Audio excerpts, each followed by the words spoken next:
All right, everybody, welcome in. We are live, the Tuesday night edition of the Rem and Sam pod. And make no mistake, this is as good as it gets right here for the NBA. I mean, obviously, as good as it gets or pre-finals, but just in general, include the finals. This is as good as it gets right here. I don't know if we're going to start turning into Collinsworth in a little bit. Hey, we might start guarding the TV in the fourth quarter. I tell you what, it's going to be a fun time watching this game. But, I mean, hey, yo, chat. We've got Spurs versus Thunder, of course, off of Memorial Day weekend. Hopefully everybody had a good time hanging out. I feel like we had a successful Memorial Day with the friend group. Only one guy got tased and dragged off. No. We didn't know him. Hey, yo.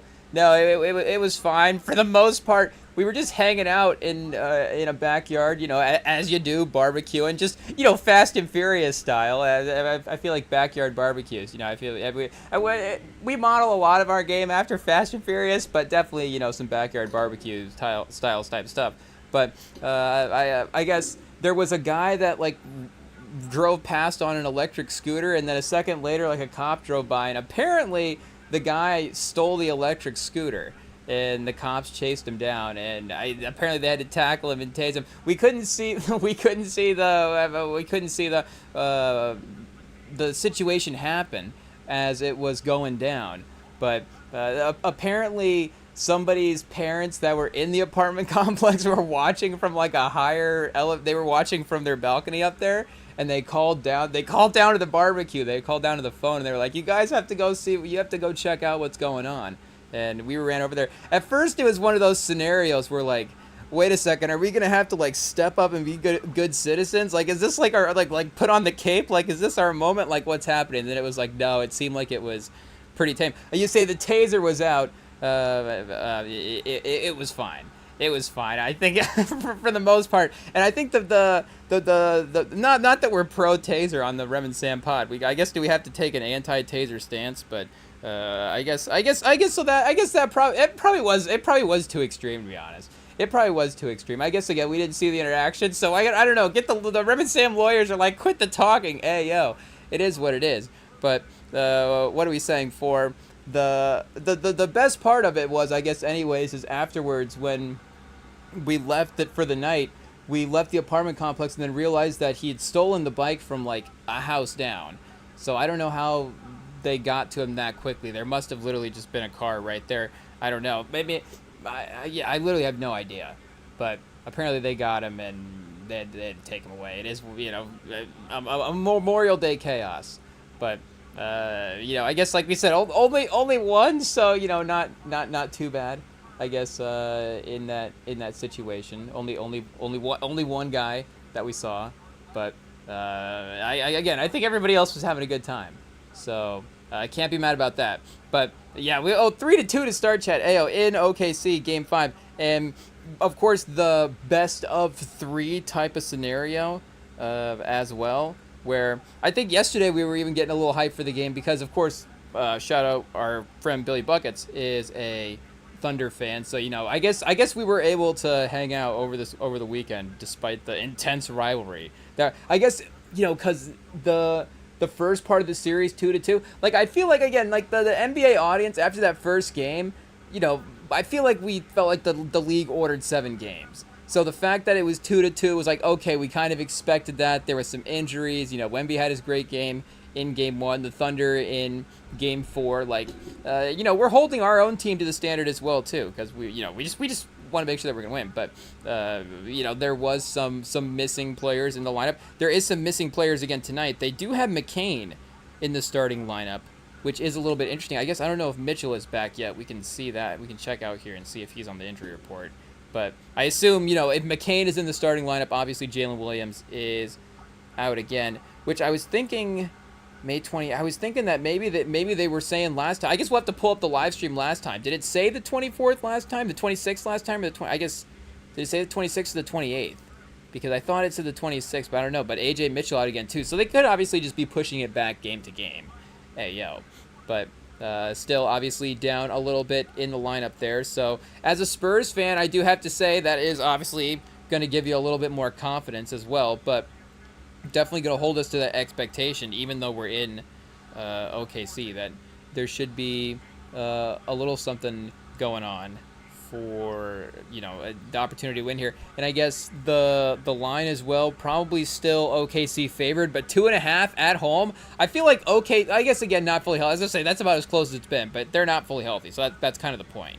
That it's definitely gonna equalize it there. But 11-6 to start. Hey, yeah, Wemby, I guess not having to score 40 in this one. Castle with the 3-pointer to start. Even Champagny, a couple of starts.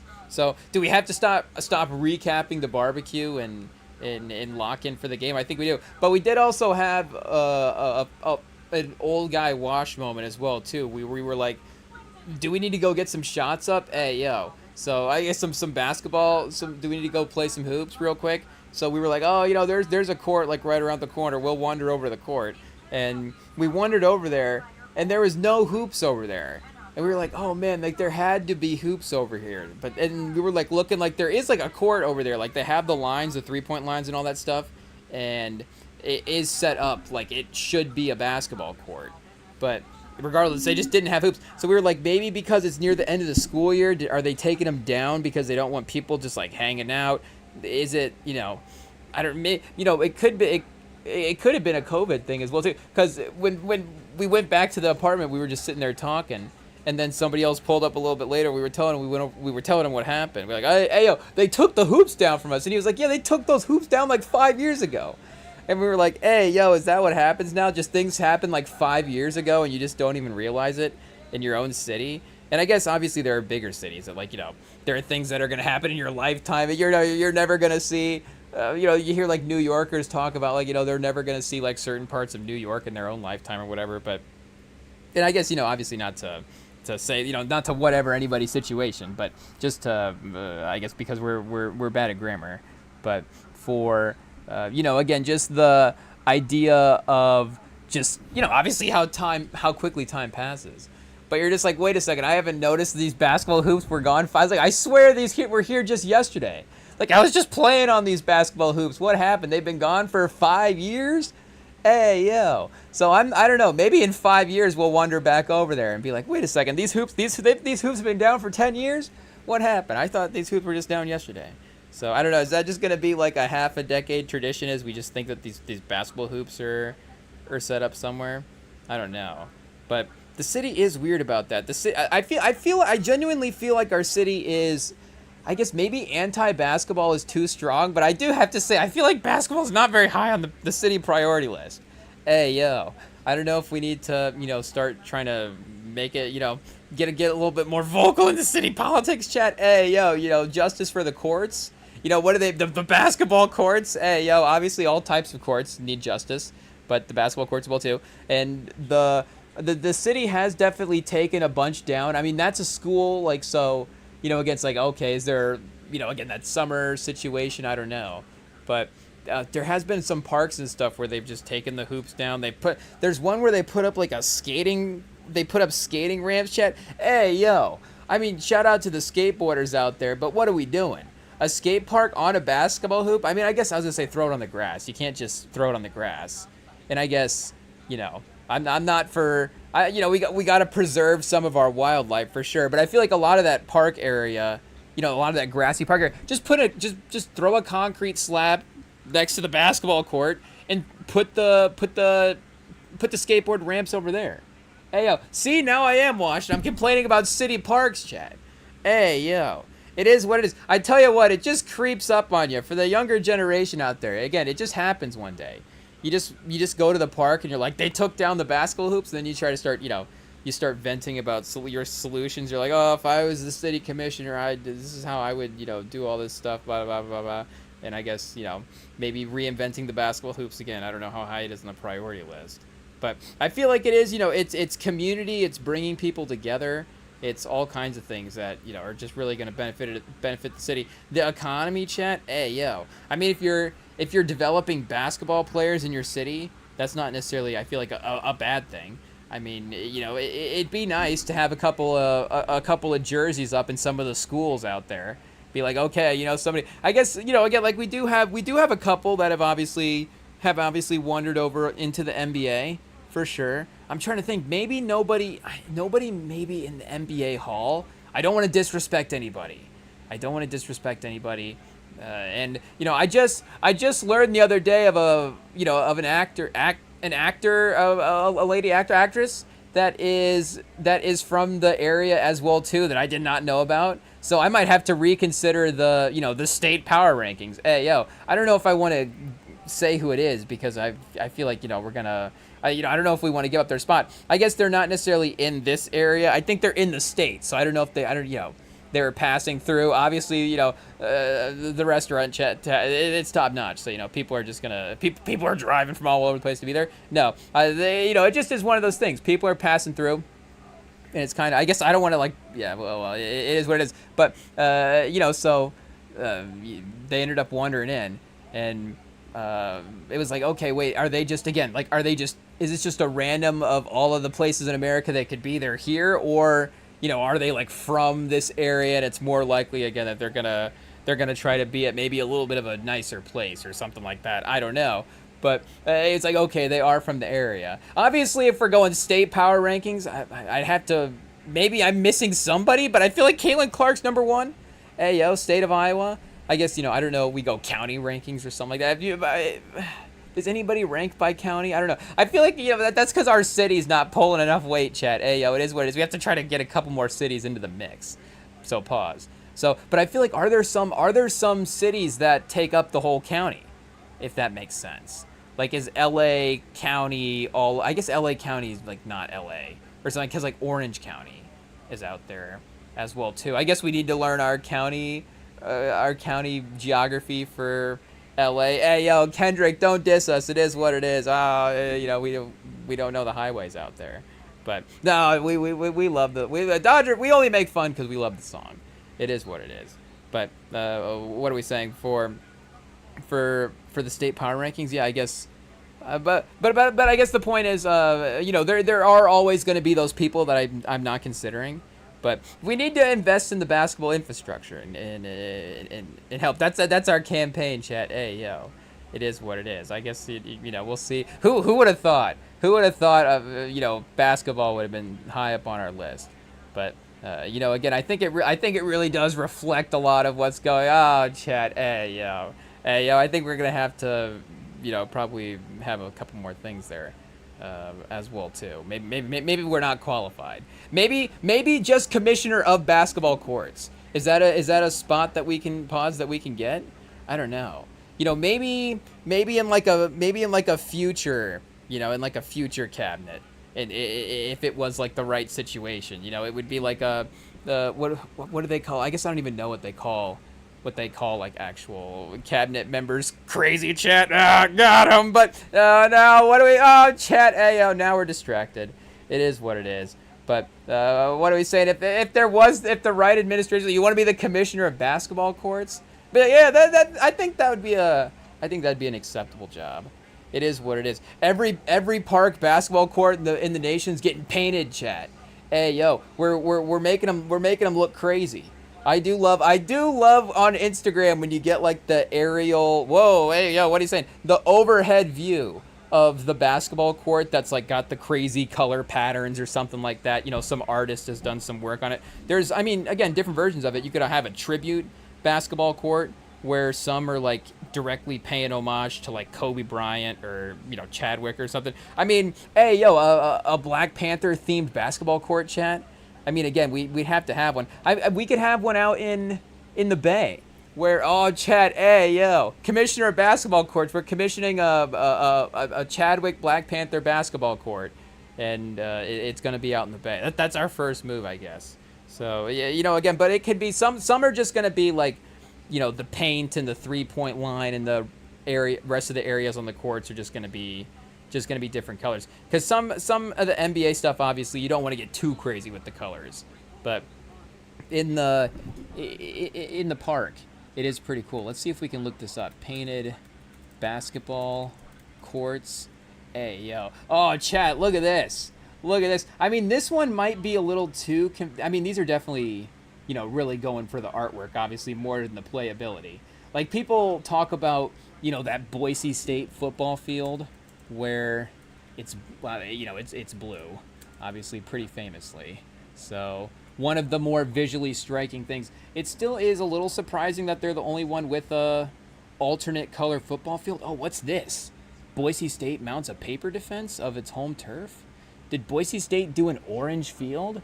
Yeah, like I am kind of surprised that more teams would. Like if the Colts did a blue field, I honestly kind of think it would be cool. A blue field, white end zone? I don't know. I mean, you could easily see Florida doing this same colorway as well too. And I guess I don't know what the rules are as well for that. Is it like they have some weird loophole where they can get away with it and the other schools can't? I don't know. But I mean, imagine, chat. I guess we do gotta say, obviously there is a pretty good football rivalry between the University of Iowa and Michigan. So the regional school versus our favorite school, which is why that matters. I guess if you're wondering, like, why would he pick out those two schools? Because we're Michigan fans, but our regional school in the area here is the University of Iowa.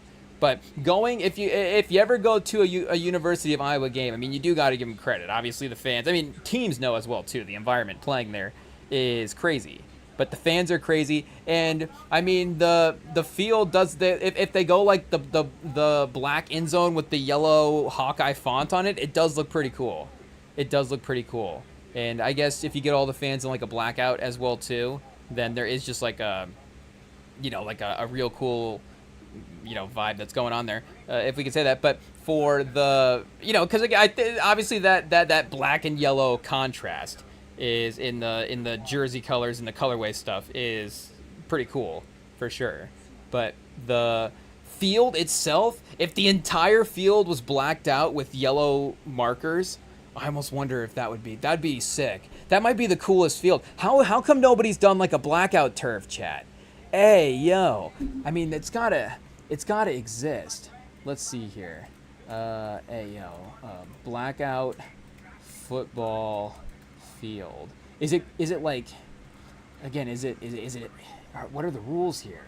Could it be the NFL? Does it only have to be college? A blackout football field can refer to a stadium painted in all black colors for teams' rivalry games or broadcast blackout games. Oh, well, yeah, true. Yeah, the broadcast blackout is when the game's restricted. Yeah, like, I guess Nebraska. Ayo, all the teams that we hate. Like, how is Oregon? Oregon's, like, the leader in design. Ayo, are we calling... everybody's been giving Oregon Paws too much love. The last 20 years with their jerseys. We got to call them out. They've been boring with their fields. Now, maybe, they have the green and the yellow, so it is a little already there, the green with the turf. But their basketball court does have, like, the pine tree situation on around it. So maybe they could do some sort of painted design on the field that could kind of match the court. But, yeah, I think somebody should try to attempt a blackout field. I mean, you can just see how the Nebraska logo looks painted on there. Like, the black and red as well, too. I was going to say it with Georgia earlier. Like, a team with that. Texas A&M, the maroon is a little dark to contrast. I'm not going to lie. They got Texas A&M's picture right here in their blackout jerseys next to it. And make no mistake, if the Columbus school did it, then we would be mad. We'd be mad. They introduced some blackout jerseys that we saw, and it was like, gross. Hey, yo. Obviously the Columbus school, if they're doing it, that'd be a bummer. Michigan, the maize and blue. I think the navy blue would be cool.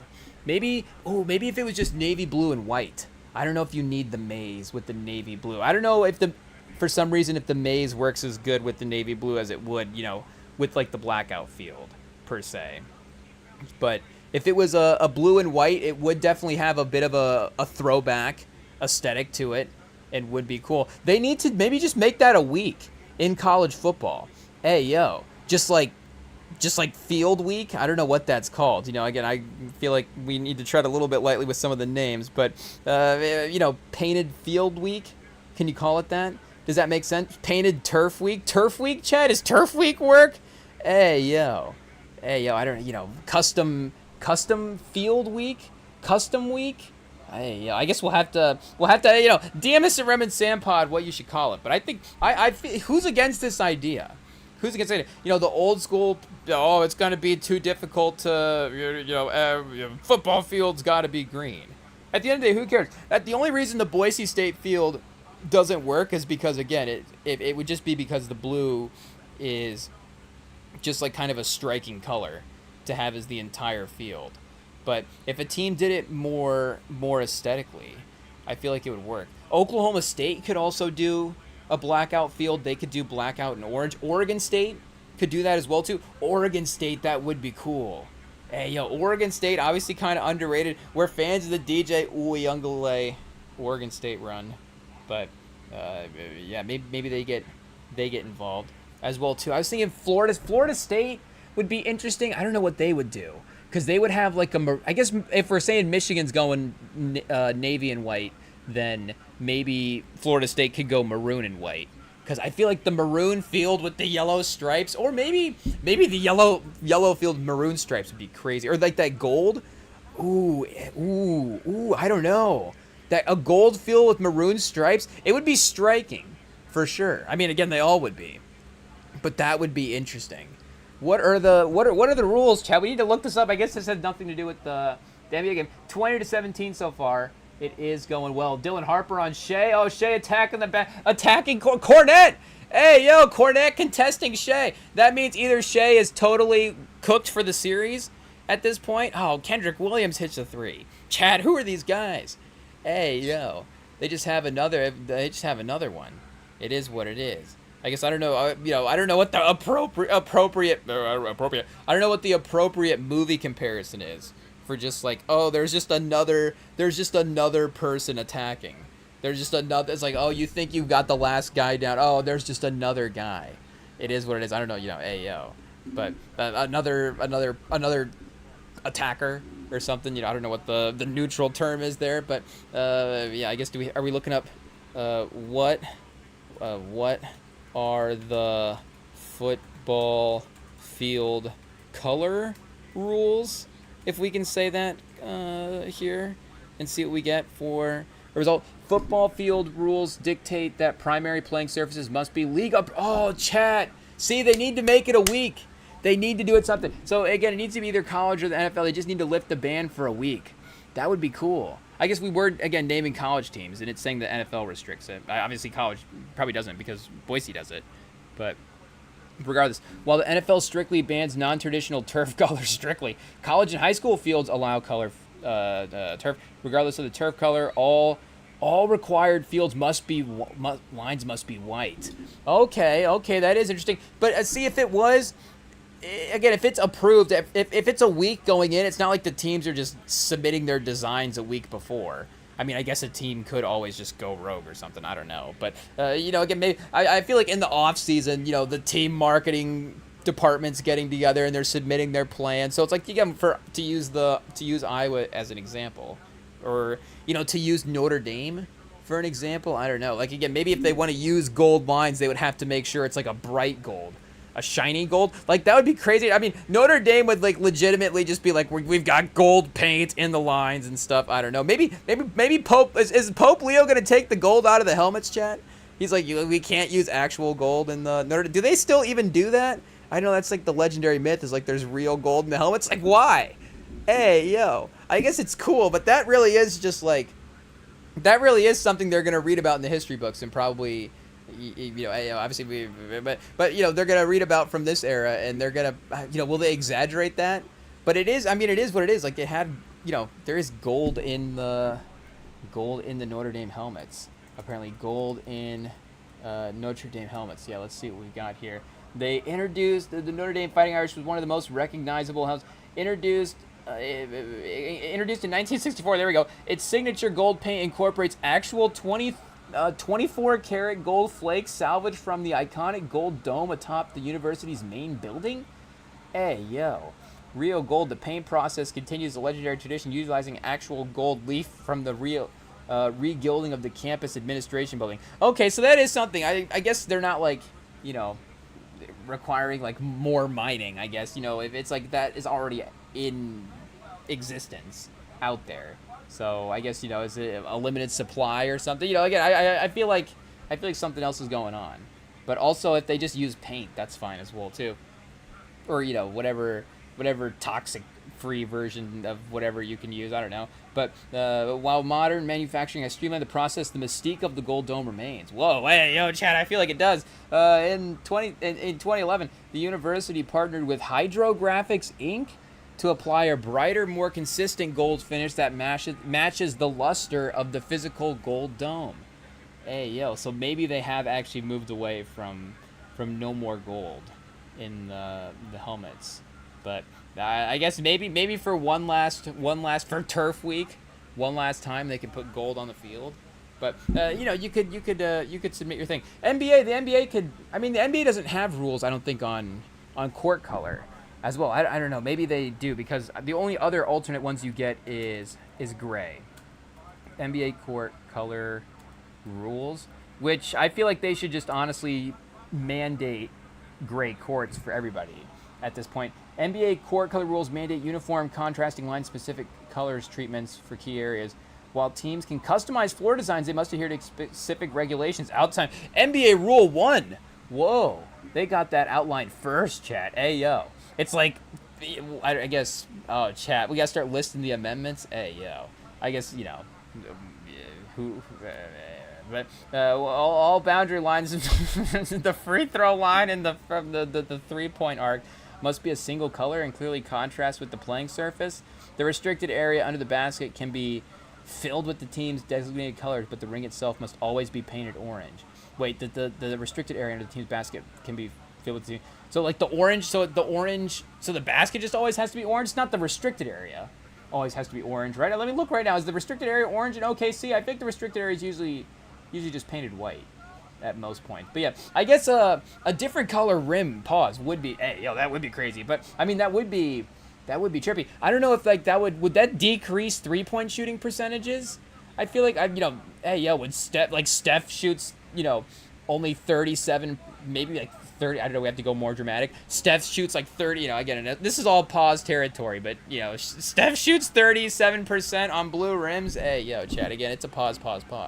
But regardless, that could be a real strategy. It's like, oh, Cleveland had the yellow rims in the first game, but now they're using the maroon basket this time, and they're going to see what happens. So, Wemby not able to get the step back to go at the end of the first quarter. 27-29, though, against OKC here. And this is kind of like, I guess, not to say that we were okay with being down in the first couple of games, but again, there is the possibility of the series to look forward to in the early games. This is now like, oh, wait a second.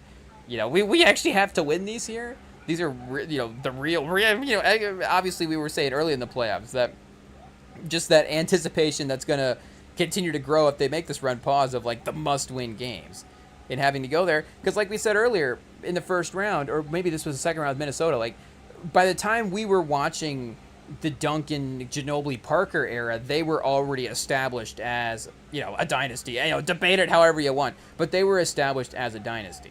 They were established as a title-winning team, a team that could obviously make those runs multiple times. There was that expectation that, again, were they the number one favorite going into the playoffs every year? Maybe not quite. But obviously, like, the Mahomes Chiefs era right now where he's in with the playoffs, Brady in the past or whatever, it's just the team that once they're in the playoff mix, you just have to be taking them seriously as a title contender every year. You cannot count them out. You just always had to be like, I guess we can't count San Antonio out. Like, I guess they're just going to potentially win the West this year. And obviously there was, like Brady and the Patriots, they went a couple years. I guess, they did win theirs in 2007. Brady didn't win his in 2007. But, they did go 7 to that 13-14 season there without actually winning a title anyways. But, again, watching them, we had already had that full legacy run of them being that number one team. This team, even though the franchise history is there, these guys have specifically not done that themselves. But, Shai, to his credit, Shai has done that. And Jalen Williams and those guys, again, to the Spurs' benefit, they're injured. Jalen Williams, at least right now, is injured. But they have done that themselves as well. So in these must-win games, again, this is like the final sort of championship crown-taking moment that you can have as a player. I guess there are, other legacy guys in the league, but are there, chat? Are there other legacy? I mean, obviously Jokic. Jokic is like the one guy in the league at this, and Giannis as well too. Obviously, check the tapes. We're not gonna leave Giannis out. Giannis is our guy in this pod. Shout out. Giannis, call in. Thanasis, call in. I always love getting the clip through the algorithm. We might just have to do like a Rem and Sam. Are we gonna have to call Sam, chat? We might have to call Sam. Like a Rem and Sam clips Hall of Fame. Like just what clips as they hit your algorithm, or just like those all-time have to rewatch them clips. I've wanted to do this with YouTube as well too, which is a little something that with obviously, the short formness. And I feel like now, I watch a lot of pods and a lot of like album reactions and things like that on YouTube. So, it's different than like old YouTube, not old YouTube, but like mid 2010s YouTube for me anyways, maybe even, just late 2010s as well, was definitely like movie scenes and things like that. Like algorithm was heavy. I mean, I guess things like that, like movie scenes are just, movie scenes. I guess sports highlights are always going to be, the one, I guess, through line of the entire YouTube experience, But for, there was definitely an era there where it felt like YouTube was just the movies, in some ways the movie scene machine. And I'm sure, we watch a couple, we get our algorithm tuned, we just get right back into the movie scene groove. But I guess, like I'm saying, for me specifically, I guess it hasn't quite been that. But the point is, I have thought about doing that with YouTube movie scenes. Like, what are the scenes when they get suggested in your algorithm? You're like, oh, I guess I just have to watch this scene. It is what it is. I guess I don't want to give up a number one example. There's an obvious like I guess for me, if I'm thinking about where my mind goes, there's just like there's a couple of number ones. And I guess it is also, is it me? It's probably the combination of me rewatching it. It's like, I don't know, is YouTube just like recommending this one as well too? But also, same for scrolling Instagram. I'm sure, I guess I'm, we don't have TikTok, but I'm sure same thing where, you're gonna every now and then get the repeat reel, and it's like, oh, I guess I'm watching it again. But the clip of Thanasis where I forget who they're even playing as well too. I get so fixated on watching the sideline for Milwaukee there. Pause. But Thanasis like runs out. And I mean, do we just look it up here real quick? The Hold Me Back, Thanasis. I'm sure it's early on. One of the things that you can find. Let's see if we go Thanasis. Yeah, here we go. Hold Me Back. It definitely has to pop up.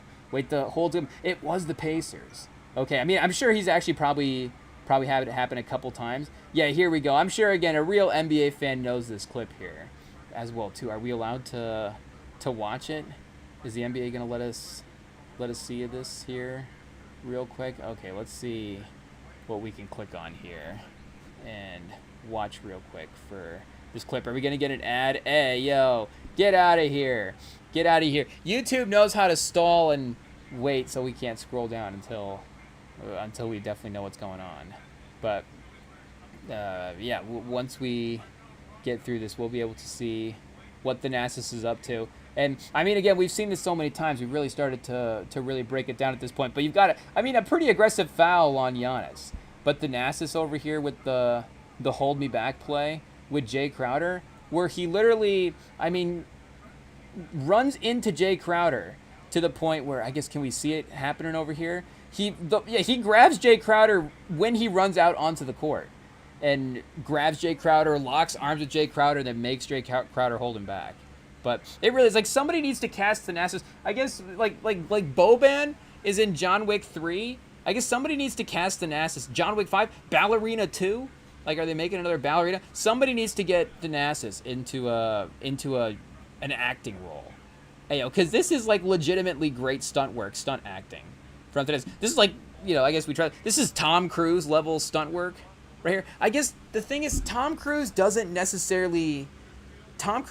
do like the flailing stunts, if that makes it. He only does cool stunts. But he doesn't do like and he's not like a martial arts guy either. I guess, that's obviously, not to, whatever. But yeah, he is not necessarily like that type of, he's not doing like an acrobatic situation with his stunts. He's more so like Tom Cruise's gimmick was more so like he's going to do really extreme high pressure situations. And even like speaking of John Wick as well too, I guess the bathroom fight is is pretty close to like a John Wick scenario, and it's obviously been throughout his career in different action movies where he's had like good fighting scenes. There's some good fighting scenes in Action of Tomorrow. That might be a different version of Edge of Tomorrow. I guess Edge of Tomorrow is a different version of Edge of Tomorrow as well too.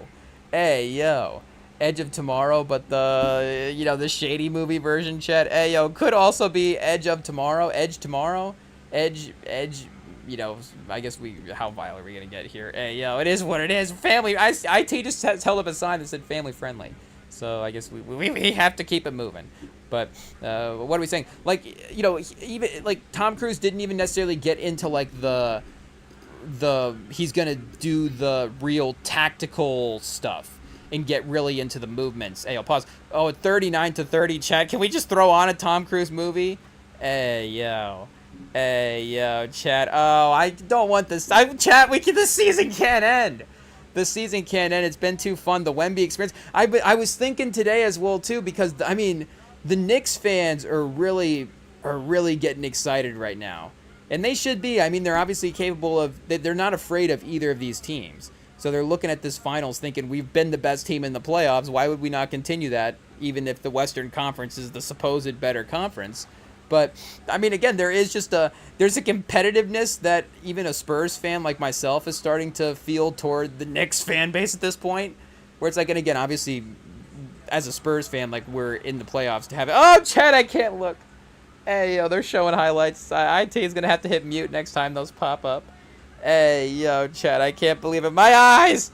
I can't open them again, Chad. If I open them again, I guess I can't open. I'm afraid to open them. I'm afraid to close them. If I open my eyes, I might see the highlight, but if I close my eyes, it's all I see. Hey, yo, it is what it is. Legitimately one of the most traumatizing sports. I guess it is the most traumatizing. Well, it's close. The onside kick by the Saints is pretty bad. That's pretty bad, but I guess both the Colts and the Spurs had opportunities to redo that and still even win that despite those mistakes. But, it's difficult to obviously have the momentum after those types of situations. So, it makes sense. But I guess back to Tom Cruise, chat. AO pause. But what were we saying? His shtick was like the high difficulty stunts. So, he's scaling a building. He's doing the skydiving situation. He's like got the rope thing. AO pause. Getting lowered into the. Tom Cruise is like, oh, I like that quote. Hey, yo, Tom Cruise has got the rope. But no, he's got Tom Cruise has got, he gets lowered into the thing. Hey, yo, what's it, like the vault? It's a vault, right? He gets lowered into the vault in Mission Impossible. So, again, he's not necessarily like, I guess, I even forget who we were comparing him to at this point. That last Jalen Williams 3 was a real bummer. It is what it is. The OKC fans are getting hyped. I don't get overwhelmed by the moment. Hey, yo. It's only the second quarter. 9-point difference. And again, they're even a little, injured at this point, a little weaker than normal. But maybe some non-Wemby minutes. Once obviously the Wemby turned it into kick it into second gear. And I mean, that has, again, we've obviously been really impressed with the Spurs supporting cast. I mean, you feel as good about this situation as any supporting core. I mean, it's difficult to say in NBA history, but it's definitely like a high A- core in NBA history. It'd be interesting to obviously go rank those, not necessarily by how they turned out, but just like, the collection of basketball talent that you can have. I guess, that is, they do kind of go hand in hand a little bit. Pause. And I think the one that we all think of that has the basketball talent, but maybe not the results. Hey, yo, do I even have to say it? We're looking at their logo on screen right now. No, not San Antonio with Kawhi. Hey, yo, it's OKC with Durant and Westbrook and James Harden. So, I mean, that's obviously an A-tier talent, but Wemby alone makes, I guess, San Antonio an A-tier talent of all time. But, I mean, and again, looking back, can you say that Dylan Harper and Steph Castle right now are going to be, Magic Johnson and James Worthy, James Worthy and Kareem? I guess, Magic Johnson and Worthy both got drafted after Kareem. Kareem got traded there, even though Kareem and James Worthy are like the number 2 guys to Magic. But I guess to fit the timeline stuff, and I guess Kareem the center compared to Wemby the center as well too. I guess is maybe even more so the correlation. But again, as much as we love them and as much as we hope, as much as we hope that they do get to those all-time NBA levels, the NBA 100 list in a handful of years when we get to that, hopefully, Castle and Harper are going to have played enough years that they, if they're going to make it, it's not like it's going to be because of the time spent in the NBA. And if it's not like, it's only year 5 and they're just not, because that's why Jokic didn't make NBA All 75. It was the list happened just right before Jokic went on his tear of MVPs. And it was like, if Jokic did Jokic have one? If Jokic maybe had one, then you have to put him, do you have to put every league MVP on the All 75? I'm not sure. But, I guess once Wemby gets his, he'll be locked into All 100 as well, too. But, again, they both should definitely be there, but are they quite to that level? Again, obviously, we'll just have to see what this playoff run and the careers bring from at this point. The Celtics of, I guess, the 60s and the 80s, as well to the 50s. Are Steph Castle and Dylan Harper as good as Sam Jones and I guess it's Casey Jones? Who else is on that team? Havlicek, Kuzi, Heinsohn, Sam Jones and Heinsohn. Maybe did they overlap at all? I guess they all kind of played a little bit, at the same time at various points. But was it mostly Russell and Kuzi and the Jones twins as like the main guys? I don't remember exactly how Heinsohn and Havlicek work into there because they were around, because it was Heinsohn, Havlicek, and Cowens. I think it was Havlicek and Cowens that won the 70s title. Was Heinsohn there? Or did Heinsohn retire before that? I guess we're gonna have to go back and double check. But there are again some cores that in the retrospective you would look back and say maybe they turned out. Obviously the bar is high.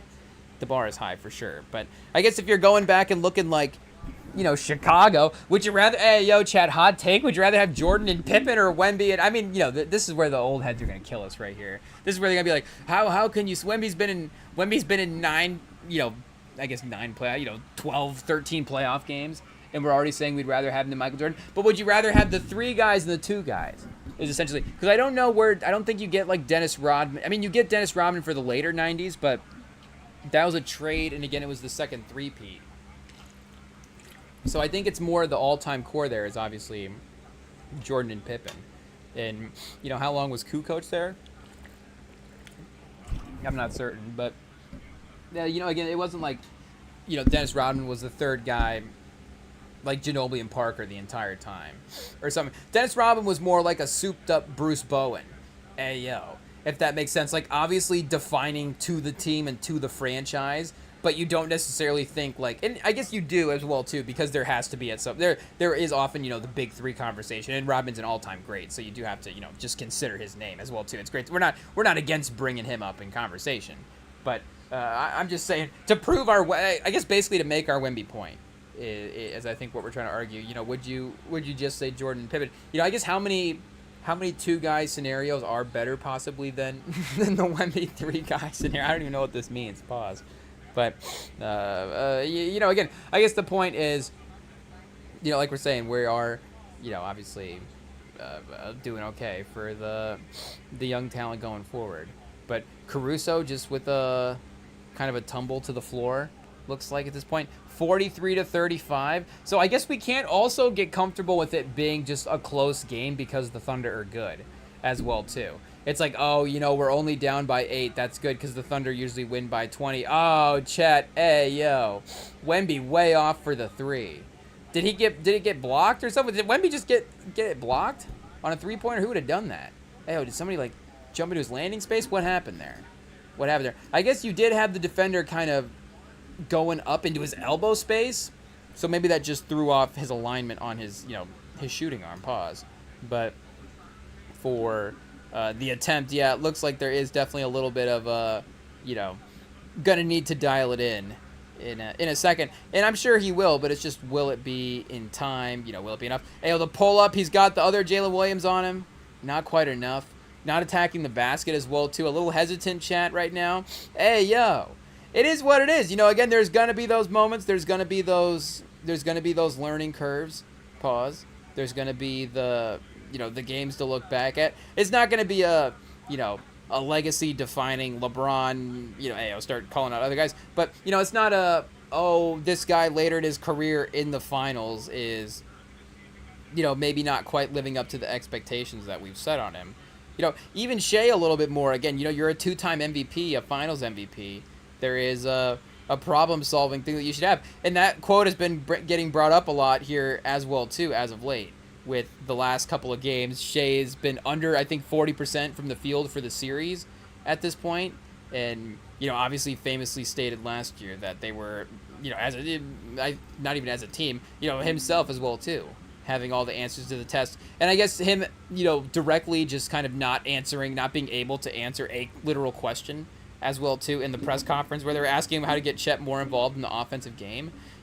Even I guess you don't want to necessarily throw Wemby, or you don't want to throw Chet under the bus, but you may, even if you have to say something like, there might be some matchup-based stuff where there's probably different lineups we could have Chet out there in that he could take more advantage of the five that's on the court. Hey, Chet, I mean, do they just give us the MVP? No, obviously our mid-range field goal percentage will be a little bit lower than Shai's. If you sub us to the game, hey, do we need to, I guess, we tread lightly, but for, I guess if we can get one press conference answer right 5 days later than an NBA player, maybe then, we have one thing to be proud of, I guess. But, we can really celebrate that. But, again, I guess it just, there is ways to say that, you could get him scoring. I don't know. Like, maybe we need to, attack switches. Maybe we need to start screening him off the ball a little bit more. Make sure if they're going to be switching different stuff, like, get different matchups onto him on the perimeter, get him, catch and shoot scenarios instead of trying to get him going to the basket. Maybe you even say, there's even a conversation where it's like, we understand that offense is not even where we're probably going to win this series. There's going to be some tough shots that are going to have to be made, but for the most part, it's defense and rebounding. You could just pivot into something else there as well too. I guess maybe Chet, media training, Sam media training.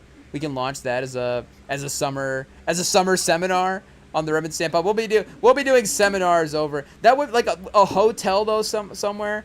That would be the setup. We're just like at Summer League in a hotel conference room, Chat. Hey, some people that sounds like misery. I honestly think that sounds like that. Man, we're living the dream, Chat. We're living the dream. Again, I don't know if that's the end all be all, but there's definitely a spot on the journey for setting up a seminar setting up a media training seminar in a hotel conference room somewhere. Hey, we've got NBA players, not listening to us. Like, who is he? What's going on?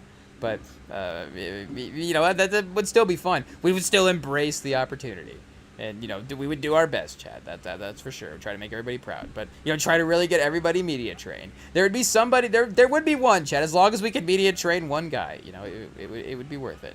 And then we'd be watching the bland press conference answers, the bland post-game answers, like, oh, we're so proud. Look at that. No information revealed whatsoever. He did that so well. Really, he's a master of his craft. Hey, I guess, do we have to start media training the Thunder? Like, we have to subconsciously be like, actually, you can't do the group thing together. Pause. Hey, like, you can't, you have to let the person do the interview on their own. You have to let Shai be his own person. Let Shai be a man and let him do the interview. It's okay. And honestly, I guess, is it like, are they like trying to like, wingman him with some of these, I guess we don't want to get Shai in trouble. I think Shai's relationships, but it's like what is the scenario, because it does, and people having a good time. Pause is, we're not against that. I guess maybe when the Thunder rivals with the Spurs, that would make it a little bit more difficult, but they're just goofing around. See, we're washed. We're complaining about the Thunder goofing around. We're complaining about them, we're complaining about Parks. As we're like, these guys are just good. They should not taking basketball seriously, just goofing around at the post game. We don't even believe it, Chat. We're just upset that we're competing against them at this point.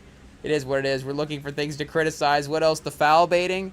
Hey, but we love to see it as well too. The fans online. I mean, to be honest, the Thunder foul baiting might be as unifying an NBA topic, if that makes sense, as like Wemby is. Like, obviously, like, if we could say every NBA fan, but there is just that interest in Wembanyama. I'm not saying every NBA fan loves Wembanyama and he's their favorite player of all time, but I mean, he's captivating. He's a one of one in NBA history. It's working to a degree that we've never seen it work before. So if you're a fan of basketball, like, you're engaged, in what is going on with the storyline and the storyline of this team, and just in a basketball player narrative as well too. I mean, the idea of a player capturing this much success in his first, the potential as well too, kind of what we're projecting on him.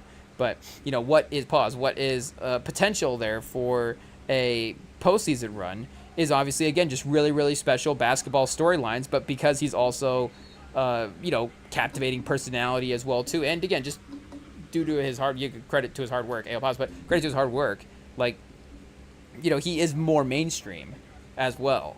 But the Thunder's foul baiting is right up there. It's as mainstream as Wemby is. It is as much of a conversation topic at this point. And honestly, I think, like, especially when Wemby first got in the league, like, we'd be scrolling through the algorithm, seeing some of the highlights, and seeing, like, the likes on the highlights, where you're just like, every Wembanyama highlights got like 330,000 likes, 500,000, like 1.2 million likes for this Wemby. Like, there was a clip for a while, I don't know if it still is, but it's like the most engaging, like, the most viewed clip on social in NBA, like maybe across platforms or something. And it's like a pretty good Wemby highlight. Like, don't remember even exactly which one it is. I mean, Wemby's had so many highlights at this point. Again, he's just fantastic, fascinating player. But, again, it's not even like looking back at it, it's not even like, oh, wait, what's that one play that we all remember that Wemby made? Oh, yeah, that's obviously that number one thing. It's just like a play that happened in his rookie year as people were just like building excitement, toward his game and what he was doing. But the Thunder foul baiting stuff is getting the same amount of likes. Like, I'm scrolling through the algorithm right now, and it'll be like a montage of like Max Kellerman, and he's like, the Thunder fouling on every possession, and it's like 7.9 million likes, and it's like, wow, I didn't even know that the NBA doesn't even have as many people watching the games, and more people are, I guess, Max Kellerman, shout out, but maybe some Rich Paul fans as well too tuning into that take. I'm not sure, because also he's there. Is he still there as the co-host?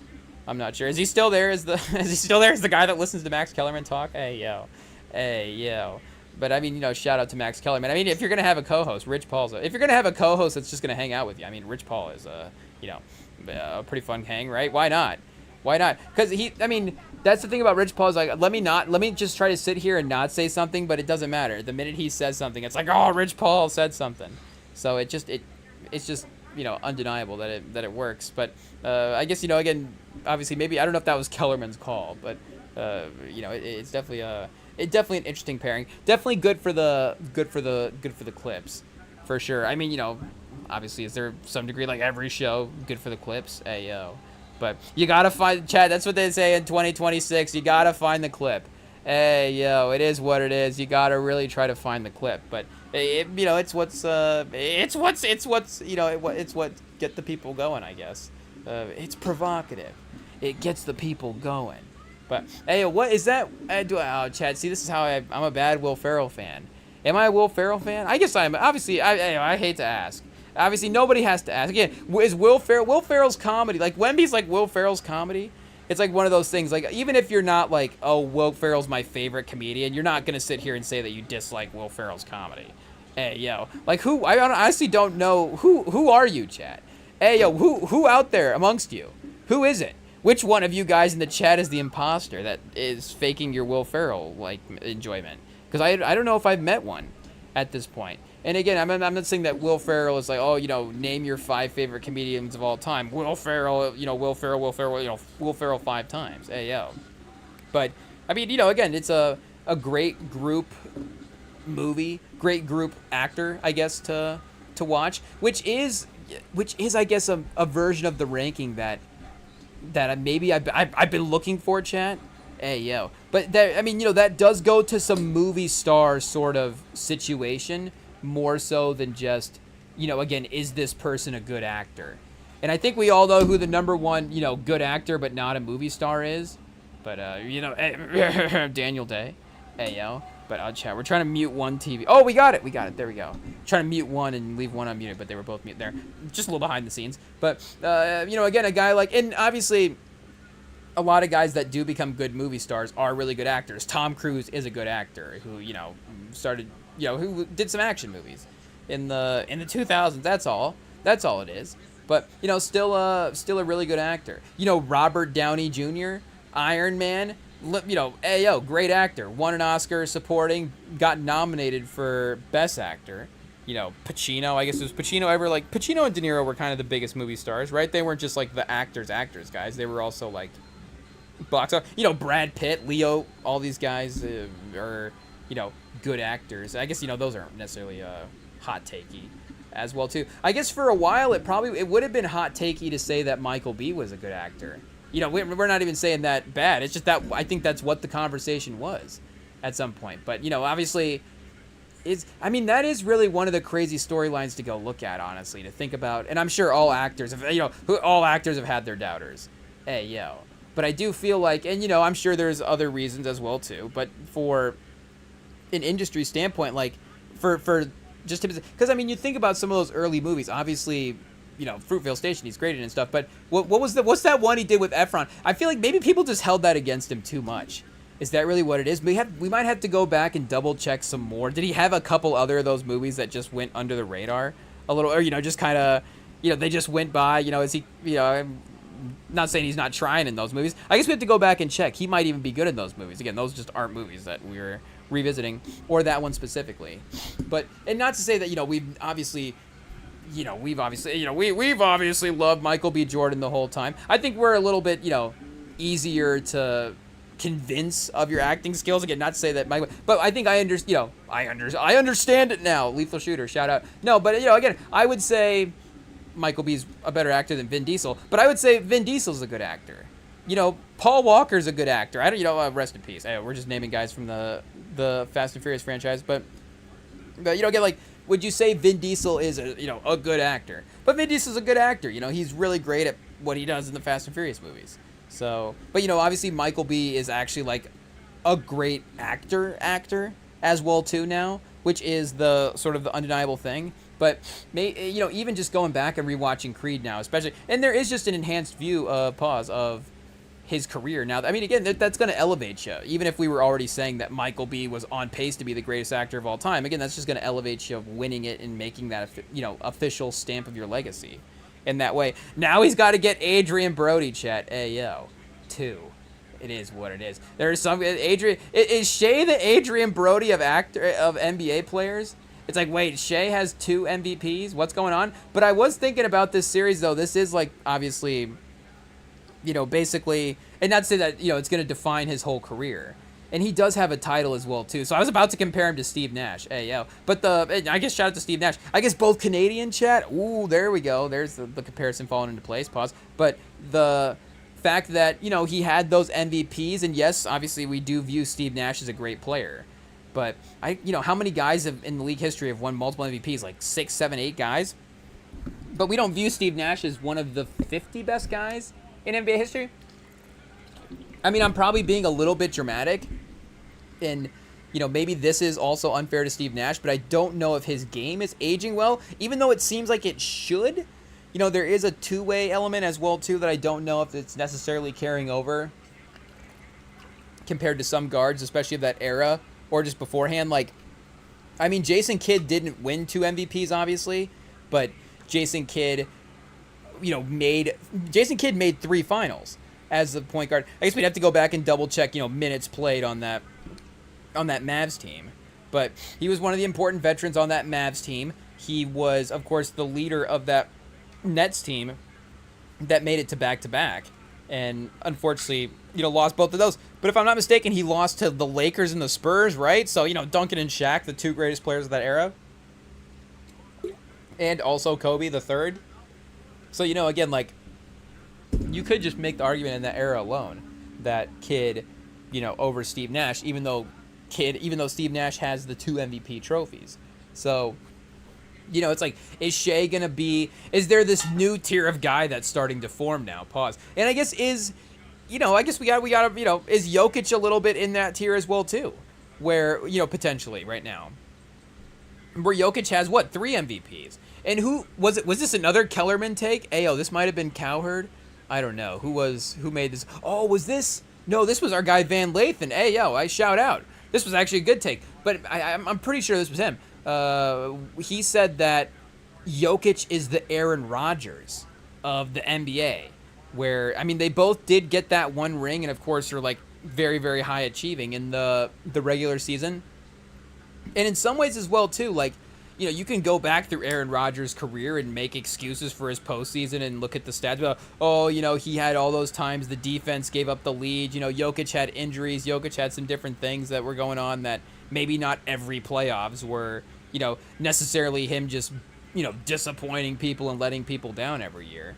But, regardless, you go back and look at the totality of that sort of championship level success, and it doesn't quite equal what the regular season success was compared to, again, maybe what that established correlation is in NBA history. Jesus, Chet Harper with a crazy clutch 3 right now. I mean, we're in not talking about the game territory at this point. It is what it is. I don't know if that's the right way to go about it. But, it is what it is. But they were, bordering a double-digit deficit and just, buries a 3 from the wing. Gets the Thunder fans a little quiet. Oh, Champagne's having a difficult time with Chet in the paint. Chet probably, like, and see, Chet, I don't think Wemby ever has played a moment and been like, oh, this is what Chet must feel like, pause. But I think Chet blocks a couple of shots and he's like, oh, see, I can play like Wemby too.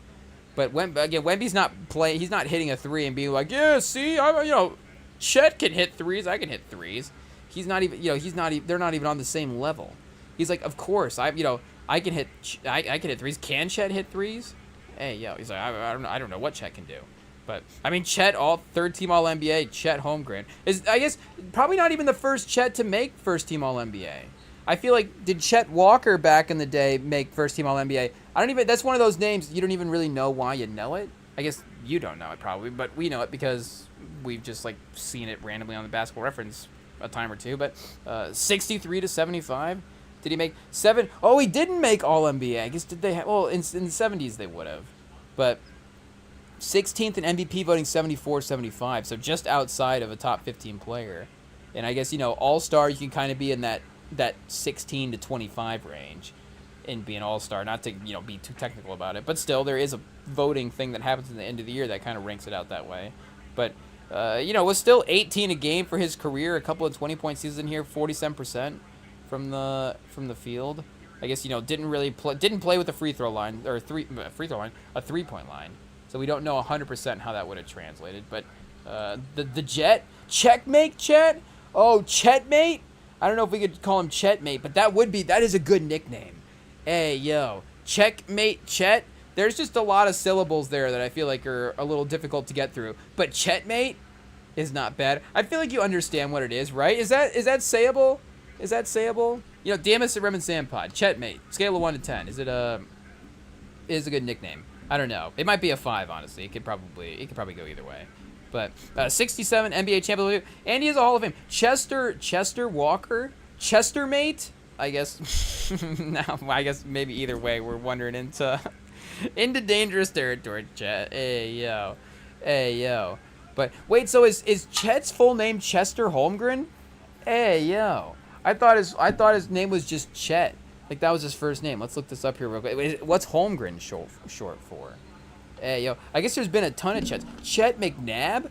Hey, yo. Chet McNabb is actually that sounds like that's like a cool dude right there. Hey, yo. I guess McNabb is, obviously one of the cooler last names that we've ever had. I guess not a nickname. It's generally somebody's name. But still, Chet McNabb is right up there. Chet Carlisle? Chet Forte? Not bad. No, Chet Holmgren is just Chet. Chet Thomas Holmgren. Hey, yo. And his nickname is Cheddar Holmgren? Hey, yo, is that supposed to be like money or something like that? I don't know about that, chat. I don't know. I kind of like Chestermate a little bit better than Cheddar. How about Chestermate Holmgren? Hey, yo. Hey, yo. He's also Chet Walker, Peoria Falls. I don't know what that is. He's from Bethlehem, Mississippi, so I don't know if there's a Peoria around there. Also, he played in Philly and went to college in Bradley.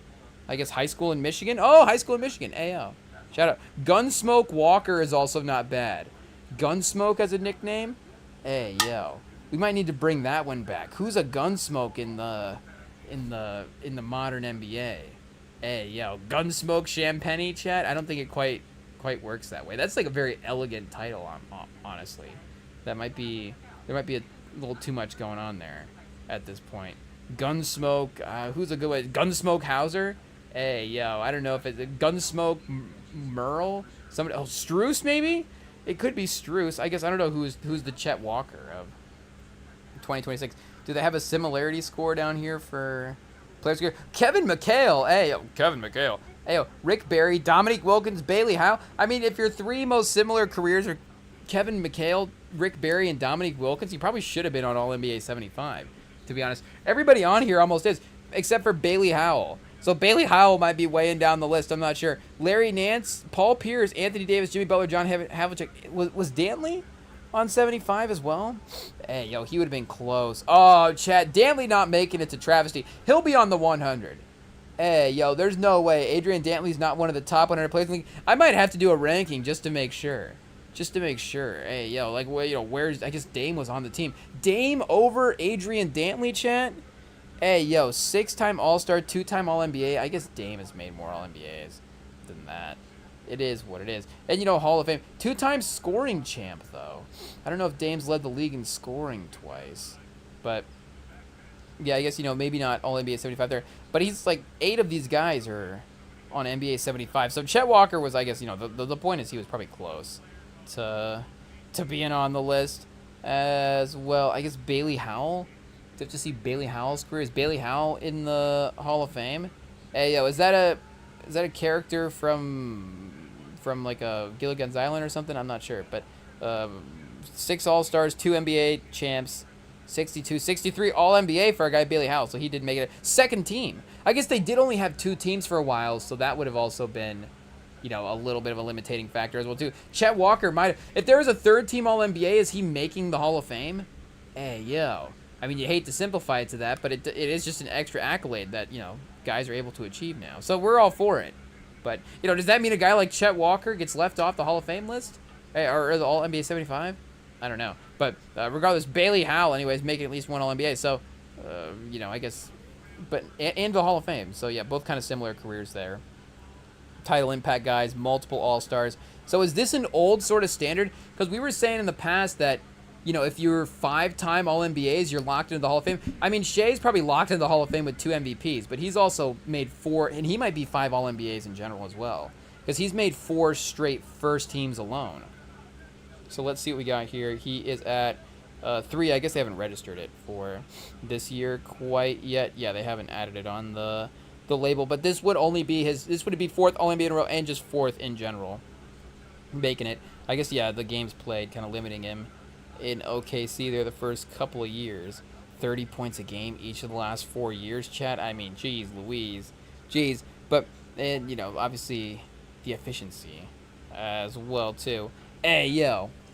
It's terrifying. And they're up 10, 61-51. And this definitely has been, you know, a more comfortable offensive performance at this point for OKC. The Spurs, who had been limiting turnovers in the last couple of games. 8-9, I guess it's not too bad there right now. Free throws, pretty even so far. It's just the field goal percentage. Hey, yo. OKC, 54% from 3. San Antonio, 35. So, and OKC out rebounding as well, too. I guess the Spurs are missing more shots at this point. But, yeah, the road translation with the perimeter game is not working. De'Aaron Fox, after having such a great series. Hey, yo, the ESPN feature was a jinx, chat. They wrote a big ESPN feature here. I guess they kind of took it down, but it was up when we started the live stream, if you saw it there. So Wemby's rookie extension is a no-brainer this summer. I would think so. Where is Bryce? Oh, Bryce Underwood. They know how to get our attention. Is this the way the article appears for everybody, or is it just us? Do they know that we're a Michigan fan? Maybe? I don't know. I guess we'd have to put our conspiracy brain on for that. Pause.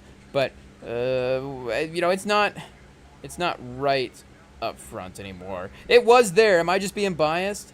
No, they had the De'Aaron Fox article running right before the game. Here it is. Has taken a new role in San Antonio, but his impact is undeniable. Michael C. Wright, of course, you know, covering the Spurs for a while, looks like is the one responsible for writing this here. But, you know, the minute they write the piece, hey, yo, 1 for 8, chat, the game tanks. It is what it is. In Champagne with a careless foul on Shai, pushing him off the rebound. I mean, Shai kind of flopping as well too, but again, there is that push there that is probably going to be called anyways.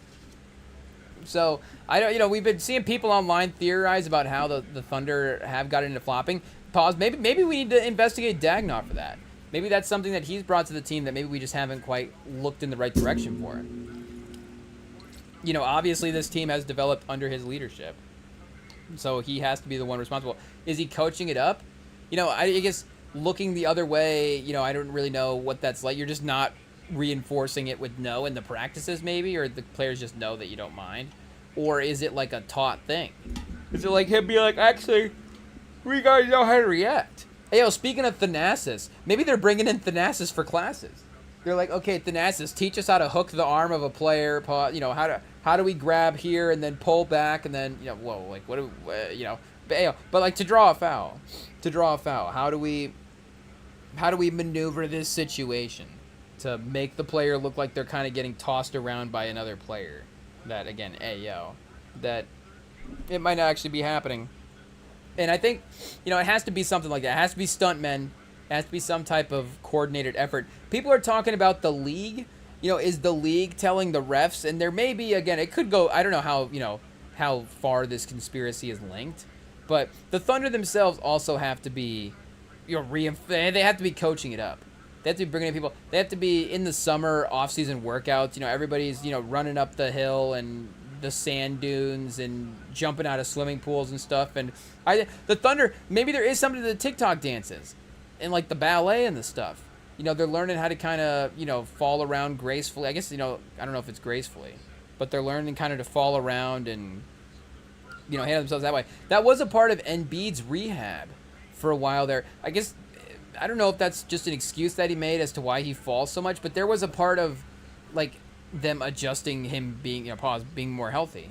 That was, okay, you're not going to try to avoid the fall, and then all of a sudden you're, like, twisting your ankle or twisting your knee on, like, weird, awkward landings. You're going to actually fall if you feel like that's what's going to happen. You're going to, lean into it, and you're going to learn how to control the fall a little bit better. So, like, Embiid's always falling, but it's because I think he's just always, like, controlling his body. Pause. Hey, that's, like, the ultimate excuse for a guy losing his balance. But still, Embiid's actually, maintaining control of how he, sits down. I don't know. But, again, there is, like, a little bit of not having that awkward, tense landing, trying to catch yourself, but being more comfortable in control when you're kind of falling. And you'll see as well, too, if he is able to, get that situation. I guess maybe this past season, that is the sign that his game has taken a different turn, is he's not able to control himself falling as much.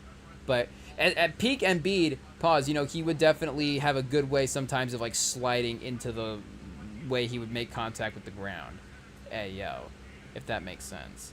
But I guess, somebody taught Embiid how to fall is the point. So I've always kept that in mind. I'm like, who's this doctor? Who's this basketball trainer that's taught Embiid how to fall? Maybe they're teaching the Thunder how to flop. The Thunder, chat, is that what we call them after we win this series? It is what it is. I feel like that might be a jinx. I mean, I guess they are up 11 at this point. Shai driving on Castle, the little mid-range. Oh, chat, that's a tough jumper. Castle's done good defense on that shot all series. Shai's had a difficult time, 40%. As much Castle as Wemby, but, there's nothing you can do there. It is what it is. 69-56. They're going to put up 70 in the first half, chat. You hate to see it. We hate to be basketball journalists in a moment like this. Why don't we watch another sport? What else is out in the world? Oh, man. I guess 58-69. It's not too bad. Guard the three at the end. Oh, thank goodness he didn't make that. The Thunder crowd would have gone crazy. That would have been disastrous. And then they would have, been up like 14 at that point. It's almost even getting into blowout territory. Now it is just almost like, it's just good half territory. That's all it is. Just good half. I mean, we don't want to make excuses, but, the Thunder, they're still gettable right now. But it's definitely a little bit of some tier stuff going on here as well, too, separating them from getting closer to separating them from the rest of, the competition, but, just elevating them the way they have been from the rest of the league. So we, of course, will continue to follow along with the second half action here. Halftime is obviously up next. So don't go anywhere. When we're right back, we'll hang out for halftime and then follow along for the second half of the Spurs Thunder Game 5. Yeah, Fox 1 for 8, but Wemby 2 for 6. So we can't necessarily blame one person. Keldon Johnson 3 for 4. Hey, it is what it is. And I guess Shai's percentage, is not like that crazy efficient game, but still going for the the Kobe, MJ. I guess this is where that lineage continues. It's like just committing to taking more shots, committing to being aggressive on offense, and keeping the team guessing, keeping the team honest. But we're back. Like I said, more halftime, more second half. Right up after this.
All right, chat, we are back, and they're just showing the stats right now. They're saying Shai's highest scoring half of the entire playoffs.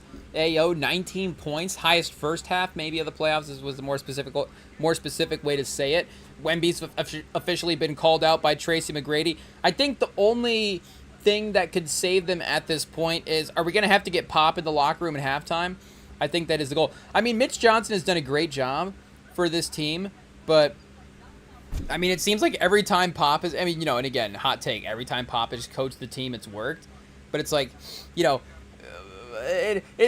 again, speaking of, did we mention Creed earlier? We did. Rocky early on, he's the one trainer goes to Creed and he's like, the kid has, his name's Adonis. Like, I called some people in LA. Like, he's got Creed's blood. Like, he's this fight's much bigger. Because, if all of a sudden the fight becomes not just the next upcoming guy. Again, I don't want to just say some guy because obviously we don't have the story played out. It's Creed. But still, for where they were at the time at that point, for him being new in boxing, they're like, just some guy new to the ring. The more of the storyline going into that first fight, now we're like on PTI in that movie. More of the storyline going into that first fight was Rocky was back just in the sport.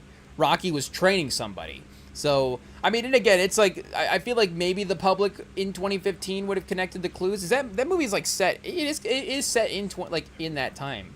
It's not like, 2005 or something like that, 2003, like right at the turn of the century, and I did have a trippy moment having it on the other day where I was working on something on the laptop and then Creed was on, was working and then looked back up and then PTI was on. And I'm like, wait a second, who switched? Did somebody from IT wander in the off hours and switch the TV? Like, what happened? But I was like, oh no, wait a second. PTI is just in this movie. They just cut to PTI for a second. They're just, shout out Wilbon and Kornheiser. They're just breaking it down. Will this affect Creed's legacy? Will this affect Adonis Creed's legacy? But I guess I don't even remember what that one guy. Rocky tells the one trainer to keep the secret that Adonis is, Creed's kid, that Donnie is Creed's kid, and because he wants Donnie to make it on his own. So I feel like, is Pop Pop does not have any moments like that with Mitch Johnson, and we love it as well too. Again, as a Spurs community, we want Pop involved as well. I mean, ideally, with all due respect to Mitch Johnson, I say this with, again, with the utmost respect because he's done a great job. There's literally no other coach that I would say this for Mitch Johnson. But in an ideal world, I think Pop would still be coaching the team, if we're being honest. And again, that's not anything to any current coach right now.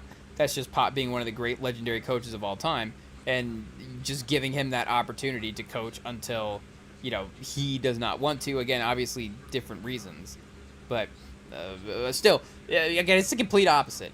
He's like totally involved, I guess. And obviously there's a moment in the first fight as well too, I guess. Speaking of, maybe this is sort of maybe this is the evolution contradiction of the Rocky character. I don't know.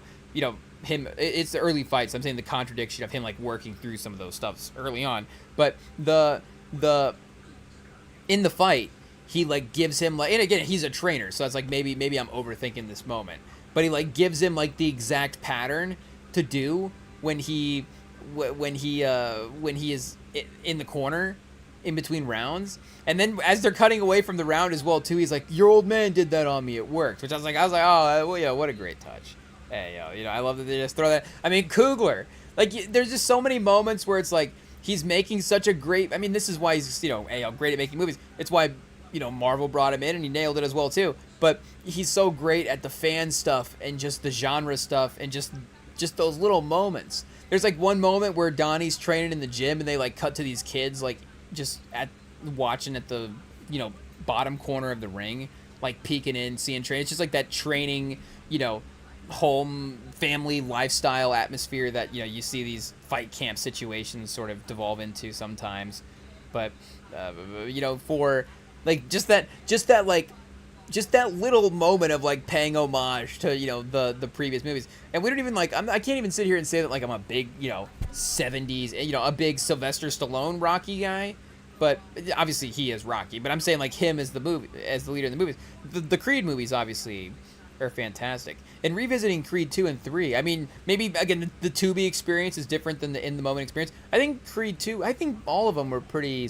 I mean, I don't know if Creed 3 was obviously received the same way that Creed 1 was, but I think they were all received as pretty, obviously all three of them were definitely received as pretty fun movies. But I think the other two were definitely, even if there was a little bit of a decline just because it's starting from such a high place. Going from like a 90 to an 80 to a set, like in the 90s, in the 80s, in the 70s.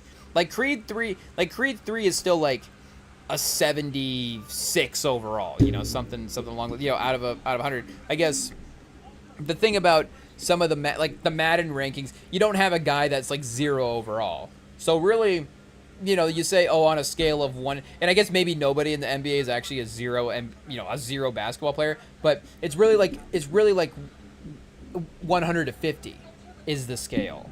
And I feel like movies are like that as well too. Obviously you see like Cocktail on Metacritic is like a 12. It honestly might even be lower than that. We might have to look this up. It might be a single digit. It might honestly is Cocktail the single lowest rated movie. I guess maybe not lower than that Ice Cube movie. With all due respect to Ice Cube. Again, we're fans of Ice Cube. That's why we know about the movie, right? But I feel like you have to be, or you're obviously just really locked in and you just know that was kind of a funny storyline. Oh no, it's a 12. Okay, double digits at least. So what is the difference between a 12 and a 90? They both have two numbers, but obviously Cocktail as a 12 on the Metacritic is not quite right. What is that new Ice Cube movie called? War of the Worlds? I love that. Why is that the first thing that pops up on Ice Cube? See, Chad, it's almost better that movie is as badly reviewed as it was. Because otherwise it just becomes another just random, movie that gets lost. But now it becomes known. It is honestly probably like a top 10 known Ice Cube movie if we went through and looked. I guess, again, maybe now we're over-exaggerating. But last Friday, Chad? Hey, yo, 2026? This year? Wait a second. When is this? Okay. Whoa, Chris Tucker. Okay. What do we see in here? Okay, we'll get back on track. War of the Worlds 2025. A 2.5 stars is pretty crazy. You love the shout out, at least maybe some points for the gray and the beard, the makeup department. Honestly, again, like this movie is mostly Ice Cube. Ice Cube might have just done his own props as well too. I don't know if he just got like a little hair color situation or, didn't put the beard black in. No, we're not calling him out, chat. We're not calling him out. Hey, he didn't put the, didn't color the hair for a week and now he's just in his own makeup. I mean, they got Eva Longoria, I guess. As well, I guess the one other, maybe known name in this movie. Should we know Harvey B. Jackson? I guess uncredited. I'm not sure, but directed by Rich Lee. I guess. Okay, what are we looking here? The Metacritic for this one, it's a 6. Hey yo, it's a 6. So, I guess what are we saying? I guess some movies do dip down that low, but I guess I don't remember what this had to do with the NBA. Some NBA players, Creed, the Creed franchise. So I guess we're saying actually 70 on a scale of 100, not 70 in a Madden scale sense. 70 in a Madden scale sense is really like a, cut it in half, like a high 40s, because of the 2 to 1, like we're saying, kind of going to the 50s. But either way, overthinking it now for the start of the third quarter, 58 to 69. Again, the Thunder, a 40-point second quarter. I mean, a real learning moment, chat. A real learning moment. And for the Thunder, again, you hate to say it, a championship level moment. It is what it is.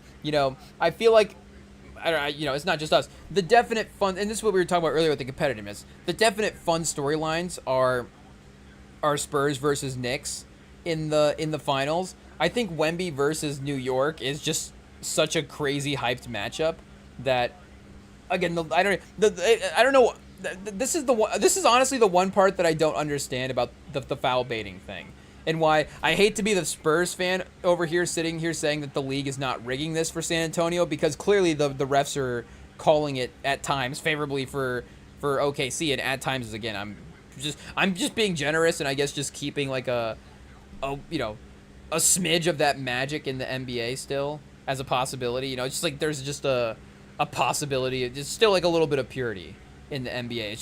It's just the game, and they're just playing it normal, and there's no involvement in any type of thing, any type of orchestration in any type of way. Again, even if they're not going, make sure the Thunder win this game, whatever. It's like whatever is the motive for the refs, whatever is the operational, the tactics. Now they sound like they're the crew in Heat, but whatever the tactics are for the refs right now. We need Pacino to wander onto the court after a game and be like, this ref over here identified this call, not quick enough, and it led to this flop over here and this call, and just really go through the crime scene. And then Gerard Butler wanders on, and there's like a spilled popcorn on the court, and he's just like, that would be like after the game, when there's just like all the trash. And Gerard Butler's like, this popcorn's still in the bucket. Nobody touched it, like at the bottom of the bucket. So, just a little redo on Den of Thieves. It is what it is. How is that not an SNL skit though? SNL. I mean, it's not too soon. Is there a 10th anniversary popping up for that movie? Is that movie 2016? IT, is that on the schedule for rewatches? Let's see. Is that 18? Oh, it's 18, chat. Okay. We're not to the anniversary quite yet. But maybe it's still not quite too far to do a sketch. Oh, Chad, the ESPN's a couple of seconds ahead of the live gameplay right now. So we're seeing the score start to slip away a little bit quicker on the screen feed here than we are in the actual game. Jared McCain hits like the craziest and one layup off the foul.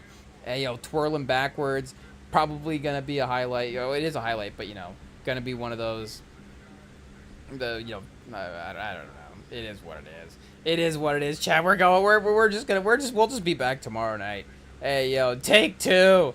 Oh, I don't know if we've ever bailed early. Down 20, Game 5. I guess, we still have Game 6 at home, and then anything can happen in Game 7, so we can't, be too bummed out. Revenge Wemby in Game 6, I'm sure he'll be motivated. You can see he's starting to, play with a little extra oomph right now. Champagny driving, and I was about to say, we have to give Champagny credit. He's the one guy that's kind of, performing tonight as well, too. 6 for 12, 17 points, and the aggressive take right there. 30-some% from the field, though. This is tough. Shai for 3, chat. Oh, I mean, it is what it is. That's just an MVP shot. That's even just a prove it bucket too, because he is not even a 3-point guy, but he just had to take that to prove a point. It is what it is. Again, there's definitely a rivalry here, but you have to respect it. And like we were saying earlier, the Spurs in their first run.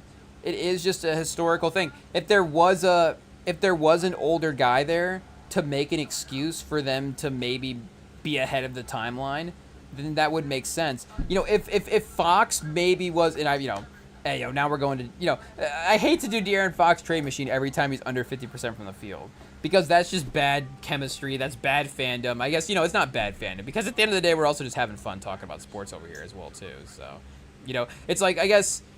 It's like, what if you could actually trade him, though, and affect his livelihood? It's like, okay, I'm trading his $50 million. Now he's making $50 million in Milwaukee, wink, wink, instead of San Antonio. I guess, Dame Lillard wasn't a fan, but I think, again, obviously, there's worse ways to live in Milwaukee, probably, as well, too. With respect to the other people living in Milwaukee, I mean, shout out Dame, probably didn't need to be complaining as much as he did, but he did also have other things going on as well too that he admitted that probably were getting into his not getting it, but what we're saying, they were definitely affecting his mental as well too at the time. So all those factors going into the gameplay stuff, definitely not getting like absolute peak performance from there. But the point is, even if we do trade these guys, like, I'm not being disrespectful, like this, there is the the connection that you have to the fan bases and things like that. Like, again, there is just the emotional side to the game, but the practical side of, like, and I guess there are maybe ways that, like, guys' livelihoods could be affected at the, again, like, moving schools and stuff like that. That stuff is real for sure, but also, to some degree, there is a moving school element that happens anyways because of the way that these teams are structured. Like, if not to say that every NBA player's kids are, going to be high-level basketball players, But at least they're probably going to end up in the AAU circuit somewhere. Then they're probably going to end up at a basketball-focused program, prep school, where not. And again, I'm not saying that they're not going to school. Hey yo, they did more school than we ever did. Hey yo, again, no disrespect to our schooling, just still probably they did more than us. But regardless, it's still, it's not like the same type of environment of like a 4-year just I live on this block, so that's my high school over there. Like that's a little bit different than I think sometimes being like, and I guess I'm not doing like a hey look over the other side type of situation, but I'm just saying the basketball element of it as well too, even if it's not an NBA player, just kid.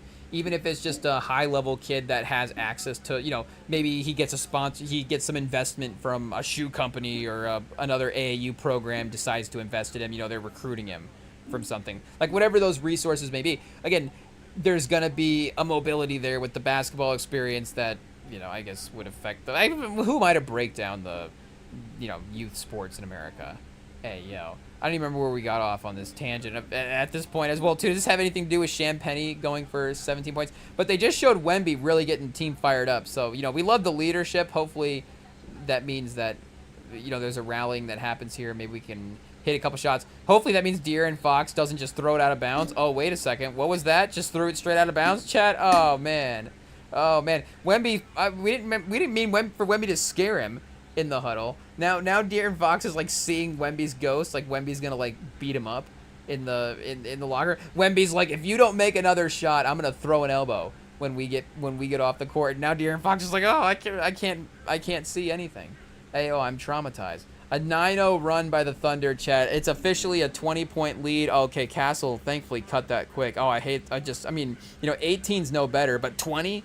Like, what are we doing here? We're not a bad team. They can't be, can't be losing like a bad team as well. Oh, but they're just hitting shots, chat. McCain is the difference maker tonight. The trade was a big trade when it happened, for sure. But they're playing good defense on him as well, too. I mean, obviously the and one was a crazy bucket, but that even baseline drive, Castle's just been right there a couple of times, and there's nothing you can do. It is what it is. So, and again, like the turnover battle so far, it's been okay. It's been even. Obviously the percentages are going to make sure that this, even if there was good results from those defensive possessions, again, the field goal percentage that they are working with means that we're probably going to be losing anyways. But, regardless, that compounding factor is obviously just leading to the bigger lead at this point. That's all it is. Wemby 3 for 8 at this point in the third quarter as well too. I mean, he's got to at least double his attempts at this point. I know we're a little over halfway through the game, but he's got to, double his attempts in the last third. Get to 16 attempts. And if we get to the bench early, like if and that would be terrible for a game 5 as well too. But if we have to go to the bench with like 8 minutes left in the fourth and Wemby subs out with 11 field goal attempts in this game, I mean, he doesn't need to be a big offensive threat to be impactful. But he is the best offensive player that we have, regardless of, as good as some of the other guys can be. Wemby's ceiling, but what Wemby has been in the playoffs is the best offensive player that we have. So, again, we're just going to need him to assert himself as well, too. Hey, which he does right there. Gets the and one.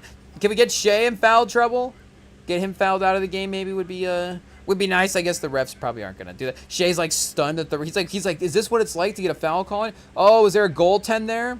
Somebody poking their hand up through the basket. It was getting close for the Spurs, honestly, too. But, it's more obvious for Did they wave it off? What happened? Back-to-back field goals at the bucket? Hey, yo. Okay. So they're just changing possession here and kind of taking a while to get the game loaded back up. I mean, we'll take the free timeout, the free sort of delay, and let the crowd settle back down as well, too. We can't let this OKC crowd be too affecting at this point. We can't let them get rallied behind Jared McCain's performance. Hey, he's going to have the whole crowd TikTok dancing here at the end of the third. Oh, chat, this is going to be tragic. Oh, Shai, the little spin. We haven't seen him bust that out yet. Oh, chat. This has turned the TV off territory. Oh, Jared McCain's going on the list, chat. Going on the list. He's 5 for 10 tonight, but I think he's made his last 3 at this point. So he's putting the game away in this third quarter. You hate to see it. Is he going into no name territory? There's a couple of players, and there's obviously we mentioned a player earlier. They showed the iconic highlight against the Spurs. Maybe he started a movie with Denzel Washington. There's also a player that maybe a front office run. Did he coach both in the WNBA and the NBA? And maybe it didn't go well in either one, and somehow hit like one of the craziest, last under a second buzzer beaters against San Antonio in the playoffs. So he's also on the no-name list as well too. And Jared McCain might be getting there, chat. This might be some of the last times. It is what it is. Champagny with the 20-point game.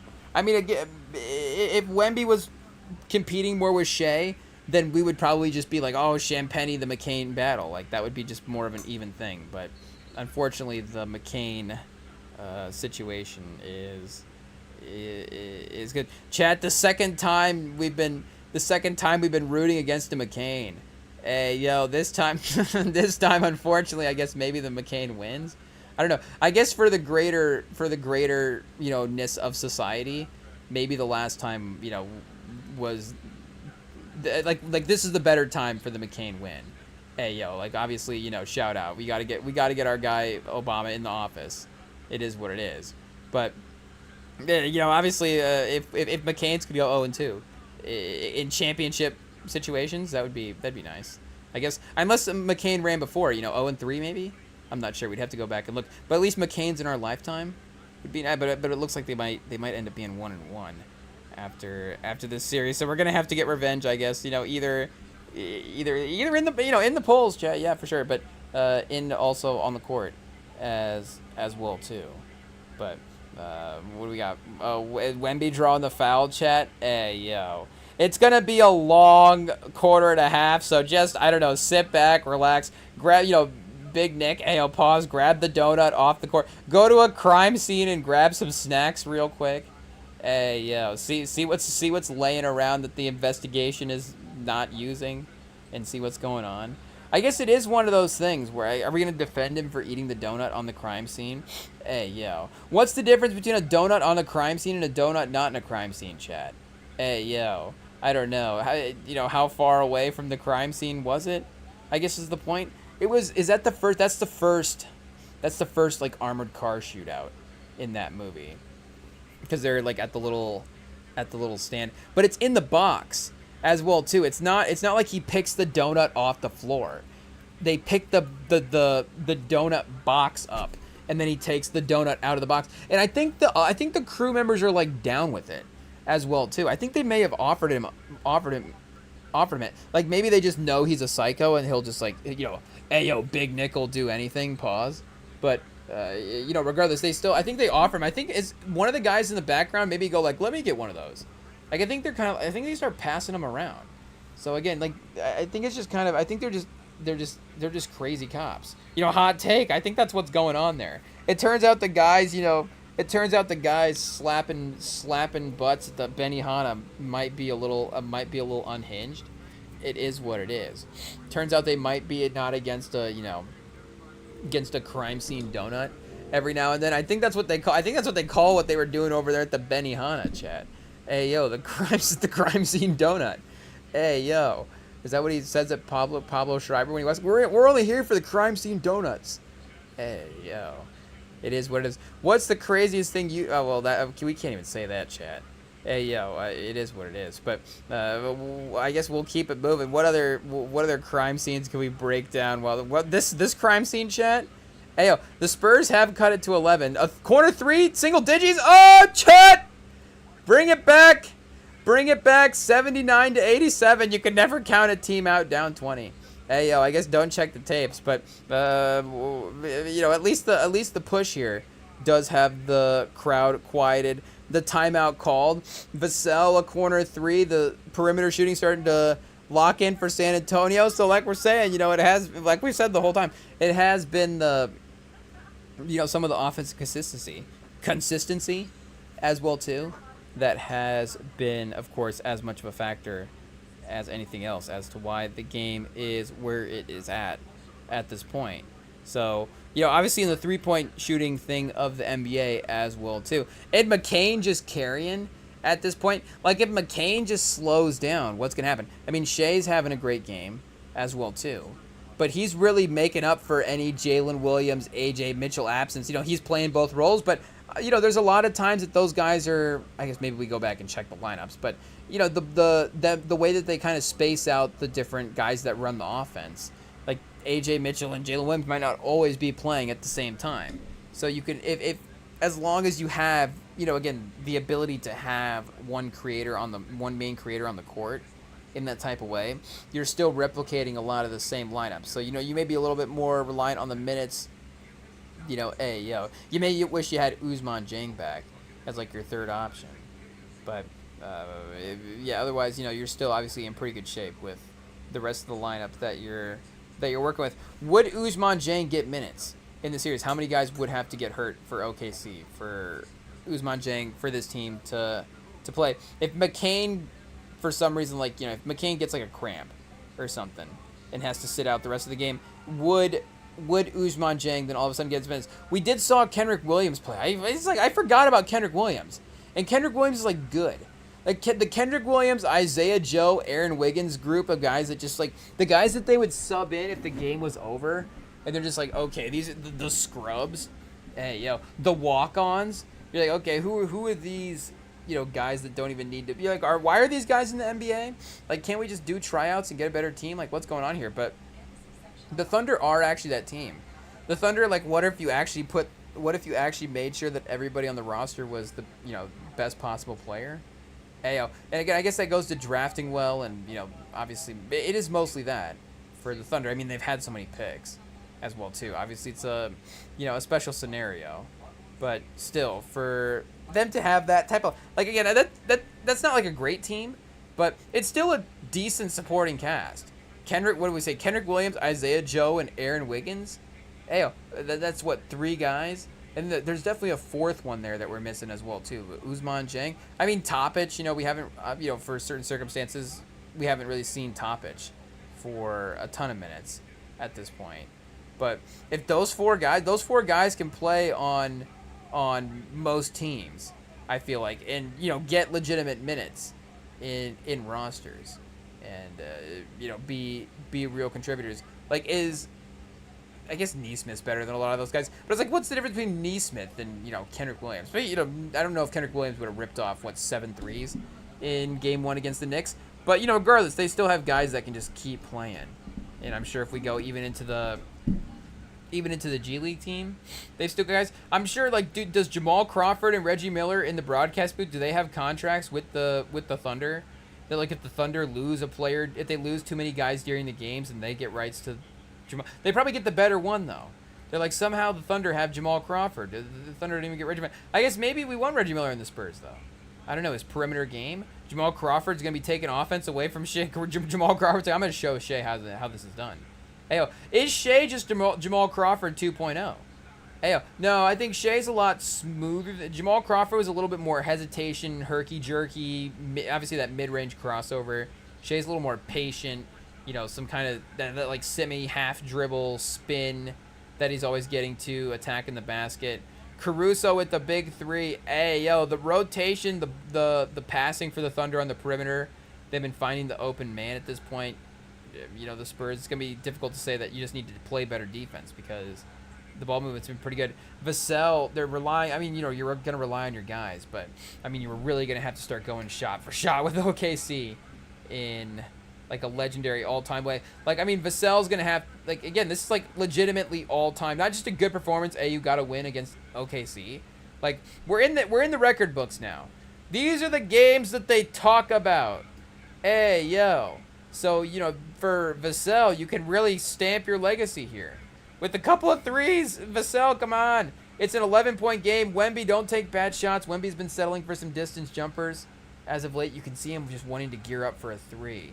He's just trying to break momentum. Oh, and he falls down. One of the least falling players in the playoffs, so it must be real.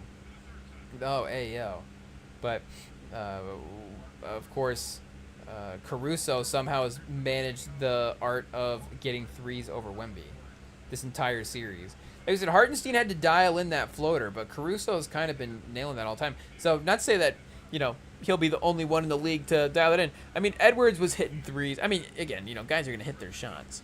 But Edwards was getting some threes off as well, too. But it is like a real test of like that shot-making gamer ability. Ayo, Caruso, top 50 gamer in the league. Caruso might just have to be a consensus like top 50 guy, though, after this. Again, I don't know if we can quite get him into all-star category. It seems a little too rich at this point. But, he's definitely, again, like one of the guys. Like, there's just no... how many five-man lineups are you throwing out there where Caruso's not, one of the best guys? 50 guys, again, that's five, or that's 10. That's 10 teams. So Caruso's not one of those, if we have, 20, if we have, 32, or 30. Why not just make it the full league number? Pause. But if we have 300 guys out there, you're telling me Caruso's not, he's worse than 50 of them at any given point? It would seem like, he is definitely starting to move his way up that upper half. Pause. Whoa. Hey, Caruso, what's he doing? We're just giving away his game plan. We don't mean to, TMI Caruso, talk about Caruso like that. But, IT, apparently our journalists over here are really good. Hey, it is what it is. I don't know what kind of techniques they employ. I think they got the wrong kind of information. Did we hire the wrong kind of investigator? Hey, we said, we want some info on Caruso, and they said, okay, we'll just go scout him out for a couple days and see what's going on. And then now he's working his way up the upper half. Hey, now I can only think about that in our new scenario and not even what the old scenario was at this point. Oh, the league ranking. Hey, the league ranking. It is what it is. I'm imagining a Brian De Palma film in my head there for a second. Just Caruso, I guess moving his way up the upper half. Hey, it is what it is. But 93 to 81, Chad, is hopefully that wasn't the end of the run. Hey, Cornet is in the game. It's going to be tough, Chad. It's going to be tough. If Kendrick Williams is out here balling, like we're saying, this is a bad sign. I mean, Chet, they haven't even missed Chet. This is the only thing we're going to have to be happy about at this point. It's just, if Chet messes up. Hopefully, can Castle, somebody just dunk on Chet, honestly. Cornet, who's the most American guy? Bring in Mason Plumlee and just tell him, just attack Chet. Just, even if Chet's not standing near the basket, just turn and just dribble toward Chet and just throw. Hey, is that legal? Can you just throw the basketball at him? Can you just assault Chet with the basketball? What's allowed? Hey, De'Aaron Fox, -10. I guess, what are we, Greg Williams, chat? Hey, but I mean, Greg Williams was like, late hit on Brett Favre or something. Like, we're saying, like, that's a basketball move. You cross over, turn, and throw it pass into the corner. Oh, but I happened to throw it right off of Chet. Hey, Hartenstein, chat. We can't stop him. We can't stop him. It is what it is. It's a fury at this point. Fortunately, I was going to say, the only thing that's benefiting us right now is we're going 2 for 3. Is we have been, making threes, and the Thunder have been attacking the basket. So again, the offense is there, the shot making is there for the Thunder, but we are making up the math a little bit on these last couple of shots. And now Vassell with the 4-point play. Vassell is earning his keep in a major way, chat. I mean, really, the modern NBA was, meant to lock in teams that you draft. So really, if you have any semblance of confidence in your team, like, you just kind of lock it in. It is what it is. You're like, okay, if we're the Magic, I guess this is what we got. They did trade for Bane, and there are obviously some bigger moves. I mean, we traded for Fox, but again, Fox is a little bit of maybe a mobility piece if we needed him to be. But Vassell is, like, if we're talking a Giannis trade, as much as I love Giannis, Vassell is, if we're going Vassell and Fox for Giannis, like, that almost has to be the trade. Hey, we're not giving up any extra picks. Like, those are two legitimate players. Like, if you're the Bucks and you have Vassell and Devin Porter, if you have Vassell and Kevin Porter Jr., like, chat, you're gonna give up, speaking of 140 a game, you're gonna give up twice that. But you might no. Vassell's a great defender for sure. It's just all Kevin Porter. They're just gonna be funneling guys right at Kevin Porter. It is what it is. But and who else are we getting? Oh, and De'Aaron Fox a little bit as well too. What we're trying to do is get Cornet in the trade, and then Giannis in the Cornet minutes is crazy. But I guess it does have to be Fox's contract as well too. But again, Vassell is just kind of an untouchable guy in that sense. And he does have a little bit of a favorable number. I don't know how much he has left in free agency, but his 3-and-D game, it's a little bit different than like Keldon Johnson, who was 6th man of the year this year. I guess we have to go back and double check, what are we saying? Vassell's starts that he had to see what would have qualified there. But his ability to complement the creation of the lead guards they do have there, and obviously create space for Wemby by bringing in the perimeter game is pretty invaluable for this team. Like that is something that again, the teams kind of are bringing back a little bit, is the 3-point specialist in a way. Cleveland does have that, of course, with the rotation of guys that they bring in off the bench, but where they have Strus and Morrell and maybe Dean Wade a little bit in the role. I guess mainly those two guys. Maybe Proctor could be a little bit of this. Is he still there? I'm not sure, but those are like the specialist run around screens, be open on the perimeter, not creating their own three on the outside, or having to like bail out at the end of the shot clock on their own type of situation. Kyle Korver, I guess, is the ultimate example of this run around 3-point shooter, type of guy. But Clay, like who else do we want to bring up? But for the modern NBA, obviously, and if the Rockets were like an influence to this, but the Rockets were definitely one of the teams that really captured the essence of these types of lineups. But they definitely had really good 3-point shooters, really good perimeter creators, but they were a little bit more standstill 3-point shooters. And obviously maybe that was just the way Harden was playing as well too. But they were definitely not necessarily offensively having the same sort of screening and stuff like that to get open and the same type of movement. It was more spacing and finding a spot on the court and driving kick and everybody taking your turn. And now it seems like we kind of have the driving kick element mixed with the 3-point game. So that's why in some ways you do need to just let the game evolve and have those natural evolutions. And you're going to have the conversations about the rules to change and what's going to need to be different and updated in the league to accommodate for the basketball times. But in terms of the game itself going through these phases, like again, a hot take, we enjoyed basketball in the quote unquote 3-point, and that's still a take that you see out there.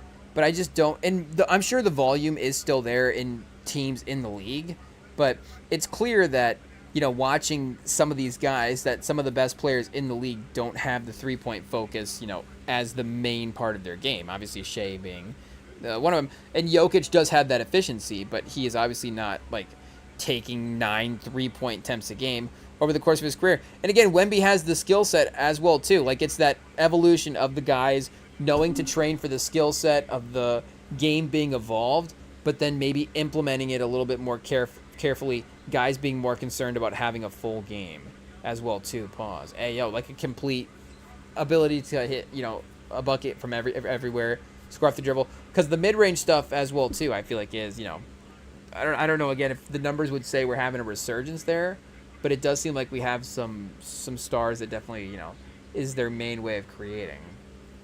Is not the 3-point line in this scenario. So whoa, IT might have to cut that out. That is our bad. But what are we saying? Maybe the refs were they debating if that was Spurs ball? Mitch Johnson thinks it's Spurs ball. He was trying to challenge. And denied him the challenge. So there we go. That's continued proof that the refs are in favor of San Antonio. They're just like, actually, no, you're not allowed to challenge. Or in favor of the Thunder. You're just not allowed to challenge. They're just like, it doesn't matter. You can't. He's mad, Chad. Hey, yo. Is he going to try to get attack and teed up? That would be a pop move. Oh, Chad, imagine they tee up Mitch Johnson. Are they allowed to, I say this respectfully, I guess he's not. Is he wheeling around right now? Are they allowed to to tee up Mitch Johnson and then wheel in Pop. Hey, yo, Spurs down 10 going into the fourth quarter, chat. Imagine. This wouldn't even be... This would be like the greatest sports movie moment of all time. I mean, Mitch Johnson's definitely getting his, what do you say? Getting his say in at this point. And yeah, he is, I think, getting the technical foul. And this happened to him earlier in the series as well, too, which I think is the point of the frustration. And am I missing the rules of, like, the players calling the challenge versus the coaches? Is that something that is still, I know the league had that at one point. Was that college? Hey, like, only the players could challenge, or that's timeouts or something like that. I guess that maybe not challenges. So I think only the coach can initiate a challenge, maybe. So he was definitely going there. Oh, were they reviewing for the kick ball? Wemby dribbled off the foot, pause of Chet.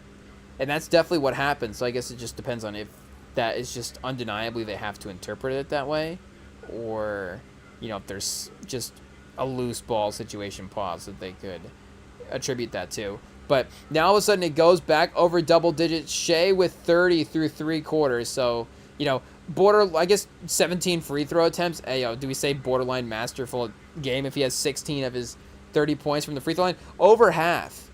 But hey, like we said, James Harden did it, so that's great. No, but again, he still has had some major mid-range shots. The 3-point that he had earlier to help carry the momentum and give the Spurs a timeout, that was a major, like we're saying, just shifting shot over the course of the game.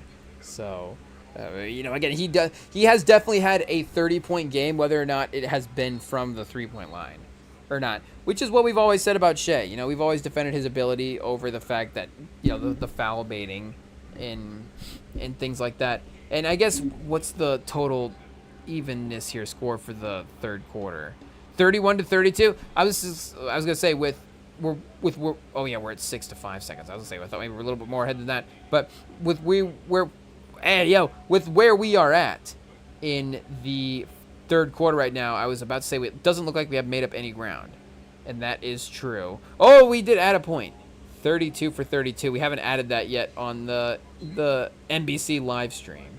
So we're still waiting. It's at 6.7 instead of 5.7. That's not even a joke. That's just what the clock is stopped on right now. At this point, did the operator do that on purpose? Did they stop it at 6.7? I bet they sent a picture to their nephew, their kids, like the family group chat. They're like, oh, remember that 6.7 joke that you were making? Look at this. A 6 and a 7 on the stop clock. Hey, yo. And then does everybody just ignore them, maybe?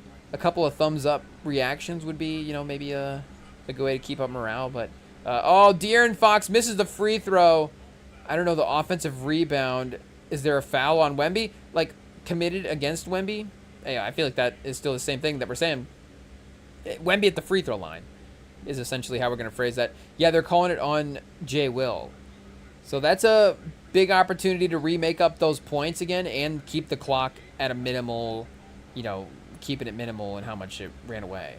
So 5-7 left, 8 in the third, 89-81. There is a very good possibility that, is it going to be double digit? It is. I peeked ahead and looked. Hey, I couldn't help myself. It's too much of a game. It's too intense. So double digits going into the fourth. Yeah, we got him by 1 point in the third. Hey, we'll take it, chat. We'll take it. Are we going to outscore him 2 quarters in a row? Oh, no. Are the Thunder going to put the foot on the gas here and really, separate at the end of the game? But last 2 free throws here by Wemby are successful. McCain on the inbound. Maybe you want McCain receiving the inbound as he did everything. Oh, they pass it right back to him. Okay. Oh, he was getting Harper moving around there a little bit. Pause. But a 10-point game going into the fourth quarter, chat. Here we go. Fourth quarter, Spurs versus Thunder up next. This is crazy. Is this for the series? I mean, I guess I don't know what the percentages say, but we're going to say it's for the series. Right up next. Legacy's on the line, chat. Ayo, don't go anywhere.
All right, Chad. Here we go. Fourth quarter. It's just close enough to be a classic.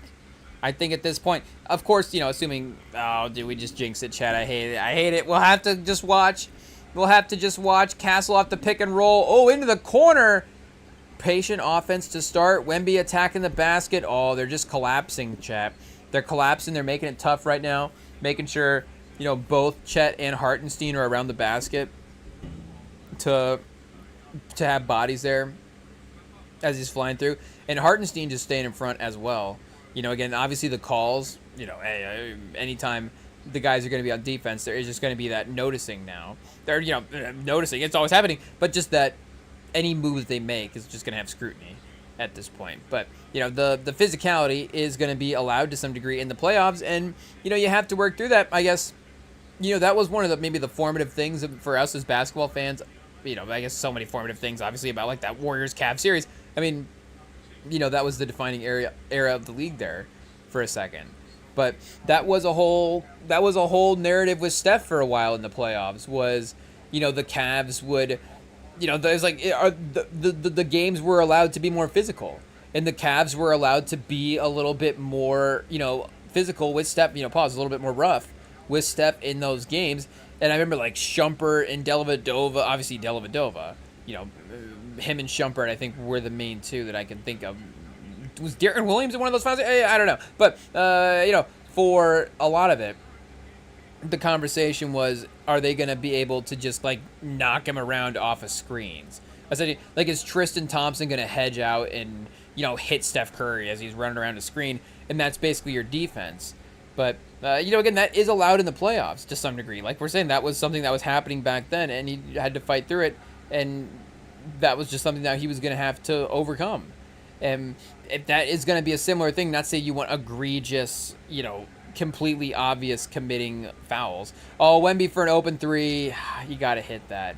Normally I would have had confidence in him to get that, but I'm not going to lie, tonight I just felt like that, unfortunately, has not a shot for him tonight. LC McCain, on the other hand, oh, thank goodness, Chad. Thank goodness. I would have rage quit right there. McCain off the screen. Oh, a turnover. Here we go. Castle and one. Call that a foul? No, still a 10-point game. We need to actually compound the stops with the buckets, though, at this point in the game. Somebody actually needs to... Oh, McCain throws it out of bounds. Hartenstein is able to save it at the last second, but that's close. McCain, he's falling apart. Sub him out of the game. Get him out of there. I think Dagnon knows if the Spurs fans want McCain in the game, want McCain out of the game, then he's got to keep him in the game at this point. But I feel like for the betterment of the Thunder, his turnovers, he's taking offense away from Shai. He needs to get subbed out. I guess Shai's on the bench right now. Hey, yo. It is what it is. It is 10 minutes into the fourth. So, Shai will be back in a couple minutes. It's AJ Mitchell's time to shine, chat. Or who do we say before that? But yeah, McCain. Hey, yo. But yeah, Hartenstein and McCain, the two-man game has been effective. Oh, now getting Chet involved. See, this is how you get Chet involved on the offense. You have a double big screen pause for McCain, and then you have Holmgren roll around the screen off Hartenstein. So again, you're not going to be probably giving away your new plays before that, but there is a way to do it a little differently. But yeah, Chet now with getting the basketball under the basket. Oh, tangle up with Steph with Castle. Hey, yo. I mean, they're going to call their stuff, but the physicality, Chet, we're definitely biased now. We're definitely thinking it's the league saying things for OKC. No, 9 minutes left. Hey, Wemby. Oh, did Wemby just miss a layup? Did the guy with the 9-foot wingspan just miss a layup? Hey, yo, it's like we had a basketball hoop in our doorway growing up, and a doorway's like 7'10", 8.5 feet tall, 7'10". So it's like us on the doorway when we miss a layup, and we're just like, are we good at basketball? Like, what is this? How am I missing a layup on this doorway from 7.5 feet tall? But yeah, Wemby, I guess maybe a little bit of that. I don't know if we can project it all. Pause. But that would definitely seem like something that would have to definitely be hashed out at some point. But, hey, yo, who's done? Is Keldon? He said Keldon Johnson is done. Does that mean he's got a foul? Oh, chat. And every time we look over and see the ESPN, or not that he has one foul, but that means he got his. Okay, no, he's at 4. I was gonna say I missed the other Keldon Johnson fouls. I feel like they're showing him right now for San Antonio. None of the highlights, but they'll rerun a foul or 2. Why not? Wemby, Chet just destroying Chet with the defense. It is what it is. Does he just I have to start guarding Chet now a couple times? See what's going on. See what's going on there. But yeah, we do have Dagnaw, really getting in there with his coaching staff. Hey, yo, I guess the process never stops. It is what it is. It's starting to look like, the fourth quarter is definitely, can we say it's getting a little tasty, Chet? That might be a pause. I don't know. What's the FCC say about that one? But 107-93, the Spurs can't quite close the gap from that high single-digit standpoint to break through and take it. What are we doing? But, hey, yo, for McCain, he is the one that is still in control of the offense at this point with Caruso and Chet and Hartenstein. And Case and Wallace, they haven't even really had much of a Case and Wallace, performance. Again, that's not much of one. But that's just the versatility of who can step up in any moment and have a big day, because he has still been kind of quiet as well too. Chet. Now the foul thing. Oh, now the Spurs are kind of grabbing. The Spurs have been a little grabby tonight. There has been some moments. If we're just trying to give the refs in the league a little bit of a pass in this one. Again, I don't know why we would, but it's been going both ways for sure. Pause. But McCain now with the air ball, chat. Okay, you love to see it. Hopefully it would have been, a little sooner when we could have cut into the lead. But, Fox, is that going to be a travel? Oh, no, that better be a foul. Speaking of McCain, hey, now he's really all over the place. Pause. Hey, yo. Involved in the fouls, involved in the scoring that is happening. Let's see here. We've got McCain at 1 foul. Oh, Hartenstein is at 4. I mean, I guess, you're playing against Wemby. It is what it is. Jalen Williams at 3 as well, too. So Wemby just fouling everybody out. Keldon Johnson is at 5, yeah. So he is really close. And then Fox is at 2. Castle is at 5 as well. 21 points, 6 for 9 for Castle, 7 for 8 from the free throw line. I mean, how much of a better stat line is that than Steph? Or than not Steph, Shai. I mean, just a nice, simple, efficient performance, not having to overcomplicate it with 20 free throw attempts in a game. What are we doing? He's just dribbling around, pause, and just running into guys, and that's his offense in 2026? Yeah, see, when he has to actually shoot a step back, like James Harden over Shai, it's confirmed, chat. We were just asking that on the last live stream, but it's confirmed. James Harden over Shai easily every time. Hey, I guess we didn't have a definitive answer, but now we do. It's James Harden, better shot maker. Maybe we sub him out. Maybe we get to just have that second star, have the second score for the fourth quarter, the last couple minutes. But for the most part, for 99.9% of the regular season, for the season, it's going to be the ideal way to go. But now the foul call on Hartenstein is going to send him up to 5 as well too. Wemby at the free throw line. Chat, there just needs to be a couple threes at this point. Just a couple of threes. I guess Wemby's going to be the one that wants to take them. Vassell was the one that was making them, though, that was getting us back in the game. So we can see what he has climbed up to officially at this point. He is, I guess it's just the two that he made in good timing there, back to back. And then Champagny is 4 for 8 tonight as well, too. Keldon Johnson, 5 for 11, 1 for 2. So, yeah, I guess, Vassell just taking over in general will be fun. Fox, 3 for 13, 0 for 3. I mean, why Vassell? Again, the perimeter threat for sure. Champagny is right there as well, too, for guys in that lane. And I guess we kind of have lost Dylan Harper a little bit in this. It seems like in the last couple of minutes. I don't know if we're bringing him back in for closing time as well. But honestly, why not try him over Fox for the last couple of minutes at this point and see what is going on there? Wemby, Champagny, Castle, I guess, until he fouls out. I don't know. Bring him back in with like 4 minutes left in the game. So Wemby, Castle, Vassell. We got Keldon Johnson, and then I guess Dylan Harper was the other guy as well too. If we want to do a 2 for a pause, 2 for 1 situation, that we can always potentially try to correct that later. But for now, it does seem like that would be kind of at least the one to try anyways at some point. So Harper, again, a little low-key so far tonight in the performance, but he did have that bucket earlier, and it just showed the calming presence that he does have. So as much as we do appreciate Fox and his veteran ability that he does bring to the team, like, there is, I don't know if, I don't want to say he's never been a calming presence. Like, that's going to sound like a bad statement. Hey, it sounds like we're now on PTI questioning Creed's legacy. Hey, yo. Was him hiding a it's like push, it's like, what's that guy's name? Kornheiser. It's like Kornheiser turns into Pusha T. He's like, oh, Creed hiding a son. What's it going to do for his legacy? Hey, yo. I didn't mean to turn it into a rap, but I guess, if anybody wants to take that and repurpose that, it's all good. We're okay with it. But what are we saying for Fox? I don't know if he's ever had that sort of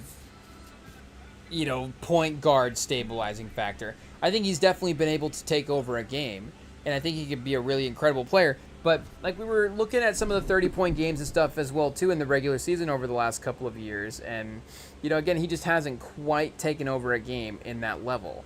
So there's just like a little bit of a decision-making, pacing, style of play thing that De'Aaron Fox plays with that's different than Dylan Harper's. And I wonder if Harper's, of course, more calming presence and kind of, more patient shot selection at times might be the better route to go here with the end. But, hey, Hardenstein chat, you hate it when they do the Hardenstein cutaway. The guy that Wemby's guarding. I mean, a lot of these are some non-Wemby plays. That's for sure. A lot of plays with Luke Cornett in them, I see. Is there a common thread, maybe? A common thread that Luke Cornett gives up some points when he's in the game? Hey, yo. It is what it is. Wemby, 30-13 for the series, 19-5 tonight. Again, he's going to need to impress here in the last couple of minutes. We can't look back at the basketball reference score and be like, oh, and then that game happened in Game 5, and then it led to that, and then that's why the season ended the way it did. Hey, yo. And this is maybe the one year that we won't blame. I guess maybe we're not going to be blame people for, hey, we like watching basketball, and now we're like going the other way with it. And if it happens, it happens. Pause. But, I think the point is to, just the natural occurrence of it all. But, Shai kind of with a little bit of a shank here. 10 minutes left, 7 minutes to go, I guess, for, I don't know, just a mental notes, but we've got 107-99 so far, so they have cut it down to 8 points. The stops have happened. I feel like Shai has been a little absent from the offense here over the last couple of possessions. He does have it back now. Pick and roll with Hardenstein. Ayo, the bump from Vassell gets it into the paint, and Hardenstein chat just has continued to efficiently, operate around the basket. It is what it is. His touch has been his golden. Ayo. I mean, we're not calling him Midas, but 12 for 12 in this game. Ayo. Is that also a Drake bar? Something about 12s? Ayo. Did he say something about 12? Oh, I forget. I'm going to have to go look that one up. I feel like it is on her loss, though. Oh, McCain again. Timeout San Antonio, 112-99. Hey, yo. That might be a little bit of a backbreaker, chat. Pause. And again, I know that we don't, we said earlier, oh, the Nuns chat. We've got some OKC fans wearing the Nun gear, so I think, there was prayers probably exchanged for both fan bases. Hopefully, going into, hopefully the prayers, I don't know if there's a home court advantage for the prayers. There's okay, the team's going to win, is going to see, the home court's going to see that. So, does this, maybe we need to separate that. Does this scare us for game 6? or does this scare us for a potential Game 7 if we have to go back to OKC? Because that is potentially more scary. I think that McCain as a shot maker, like we're saying, is very, very capable of traveling. I'm not, not worried about that potentially, if you could say worry. But I don't know if it's a necessary piece of the situation. But, regardless, I think it would definitely be, fun to lean into the one route for sure. But the fact that like we're saying, the matchup will be returning to San Antonio for Game 6. So I don't know exactly what the home road. I guess like we're saying, it's pretty even. They split both ways. 1-1. So now it'll be 2 and 3 and 2, 2 and 3, obviously for the series. So 2 and I guess for home as well too, right? 2 wins at home, 2 and 3 and 2 and 2 and 2 and 2 and 2. Ayo. I guess 1 in Game 2, and 1 in I guess 2, 3, 2. I guess because we're not counting it. Ayo, chat. Our broken brain. It is what it is. Just a math question glitch. Ayo, is that how we all know we're in the system? Because your boy just glitched out when he was trying to do math. It is what it is. And it's like, okay. I guess, nope, obviously no simulation here. No simulation whatsoever. Nothing to see here at all. Just a little glitch in the matrix is all. Nothing to see here. Just keep it moving. But, for Game 7, the mounting pressure of Game 7 would be insane. And the pressure of the finals would be crazy as well, too, because I feel like the Knicks fans in the celebration of the event are the thing that we really have to be most competitive about, I guess, if that makes sense. Like, I want it to happen because it seems like it'd be, crazy chaos to see what was going on there. But obviously we can't have it happen because that means then they are winning the title. So, they're going to have to definitely have their own sort of situation going on. But, a couple of, fun costume situations here for OKC. You love to see him just really dedicated. Hey, everybody's got the same t-shirt on. I mean, Chad, it looks so boring and cheap when everybody else does it. I mean, no disrespect to all the t-shirts, playoff t-shirts that have been given out over the years. All the same monochromatic playoff t-shirts that get freely tossed around.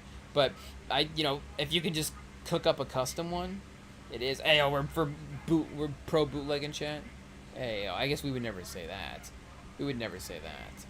But hey, it does look like we've got McCain trying to. I was gonna say, is he getting some coaching from Dagnall? He was, and now he's just running back up the court, trying to get set for defense. Castle, he's got that floater shot. Oh, he goes for the corner 3.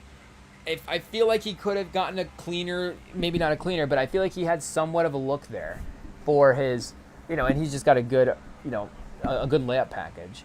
So I feel like he had an opportunity there, but he went for the corner 3. He went for the crazy shot. They would have made it 101 to 112, Chad. They still have time for a couple more threes. I mean, come on. We got 5.5 minutes left here. Or a couple more twos. You don't have to go crazy. I mean, Keldon Johnson just, sliced in and, was there some John Cena in the rotation? Whoa. Hey, yo. But for, again, you're still able to cut the score into a little bit. And,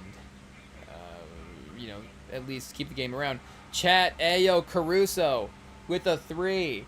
The other guys have been as good as, as we'll give Shai his credit for tonight and stepping up. Caruso, is this another 20-point game in the series? Has Caruso had back-to-back 20, or back-to-back, but, multiple 20-point games in any series in his life ever? I mean, the first game was his playoff career high, so just continuing to match his scoring, is going to only continue to add to his legacy.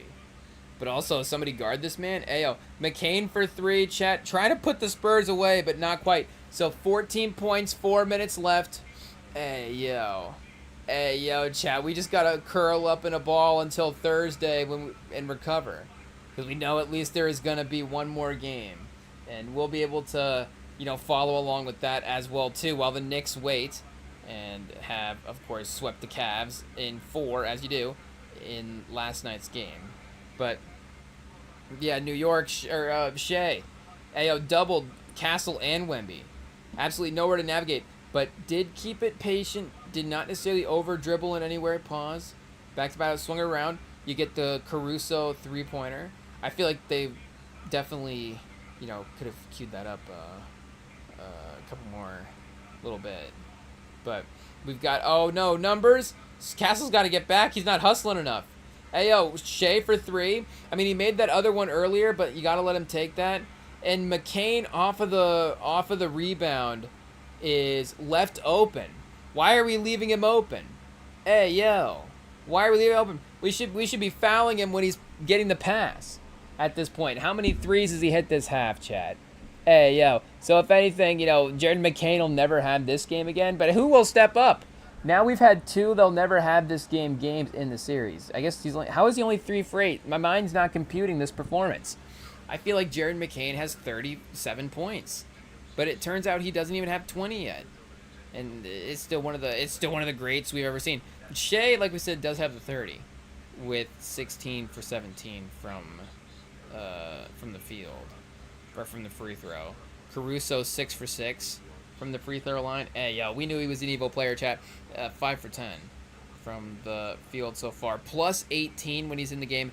Plus 29 when Casey Wallace is in the game, as well too. Hartenstein, so Hartenstein, Wallace, and Caruso as the main guys, with Shai and Chet, and right now Dort as well too. Not even that crazy of a game, not really that crazy of a series, and you would definitely need his extra sort of bulk and some of those perimeter switches for the Thunder to be able to hold up with the Knicks, but that is obviously a pretty sturdy base at this point. So the historic night continues, chat, for the Thunder. Hopefully the Spurs can stave it off here. 14 points on the ESPN. It looks like they're in gameplay before we get it. Pause right here on the NBC. So we do have the weave starting at the top of the perimeter. You love to see it. Sort of a classic setup situation. Fox looking like he might want to attack something. Oh, chat, right off the side of the backboard. I don't even think that was a bad angle as well, too. It is what it is. 5 for 20 for field goals in the quarter. Oh, chat, 20-some% in the quarter. I mean, just pack it in right now. Pause. We're good. Like, we didn't get it this time. We didn't get it. It is what it is. Is there, I guess, you can't refund an NBA game. You would never want to, right? Not even this one? No, I think this is a refundable for us. Unfortunately, this is we might have to block this one out. Not have to remember this going forward. But all of a sudden, 2:40 left. It's looking pretty bleak. Shai, he still needs to get his 20 free throw attempts. Oh, Chad, he just drives right through. That's the 120 to 106, 2.5. Oh, man, Chad. Fox for the long 3 attempt. It's no good. The Thunder fan are on their feet. We're going to have to look forward to Thursday night. I mean, we have to look forward anyways. Would we have been able to close them out at 6 at home would be crazy work. I mean, some of the supernatural elements in that, there's definitely a lot that works. I'll take. But that is... This is brutal, chat. This is brutal. This is one of the more terrifying things that we've ever seen committed to the screen. Is he who shall not be named anymore in the playoffs? The 2020s version. I don't know if that's a pause or not. But chat, we do get the bench. We get Miles Plumlee. So we also did play Miles Plumlee in a game because we were up by so much. So they have the tables have been flipped in that way. That's for sure. We're both 1-1 there. It's not like they have dominated us more throughout the series. Maybe they have slightly. No, they haven't. Not at all. Spurs are not ones to be dominated, Chad. But, again, for us to have to hit the subs on the back half of the series in the last 3, That is tough. 14 with 207 hit the subs. We're not down to hit like 4 threes in this moment and go crazy.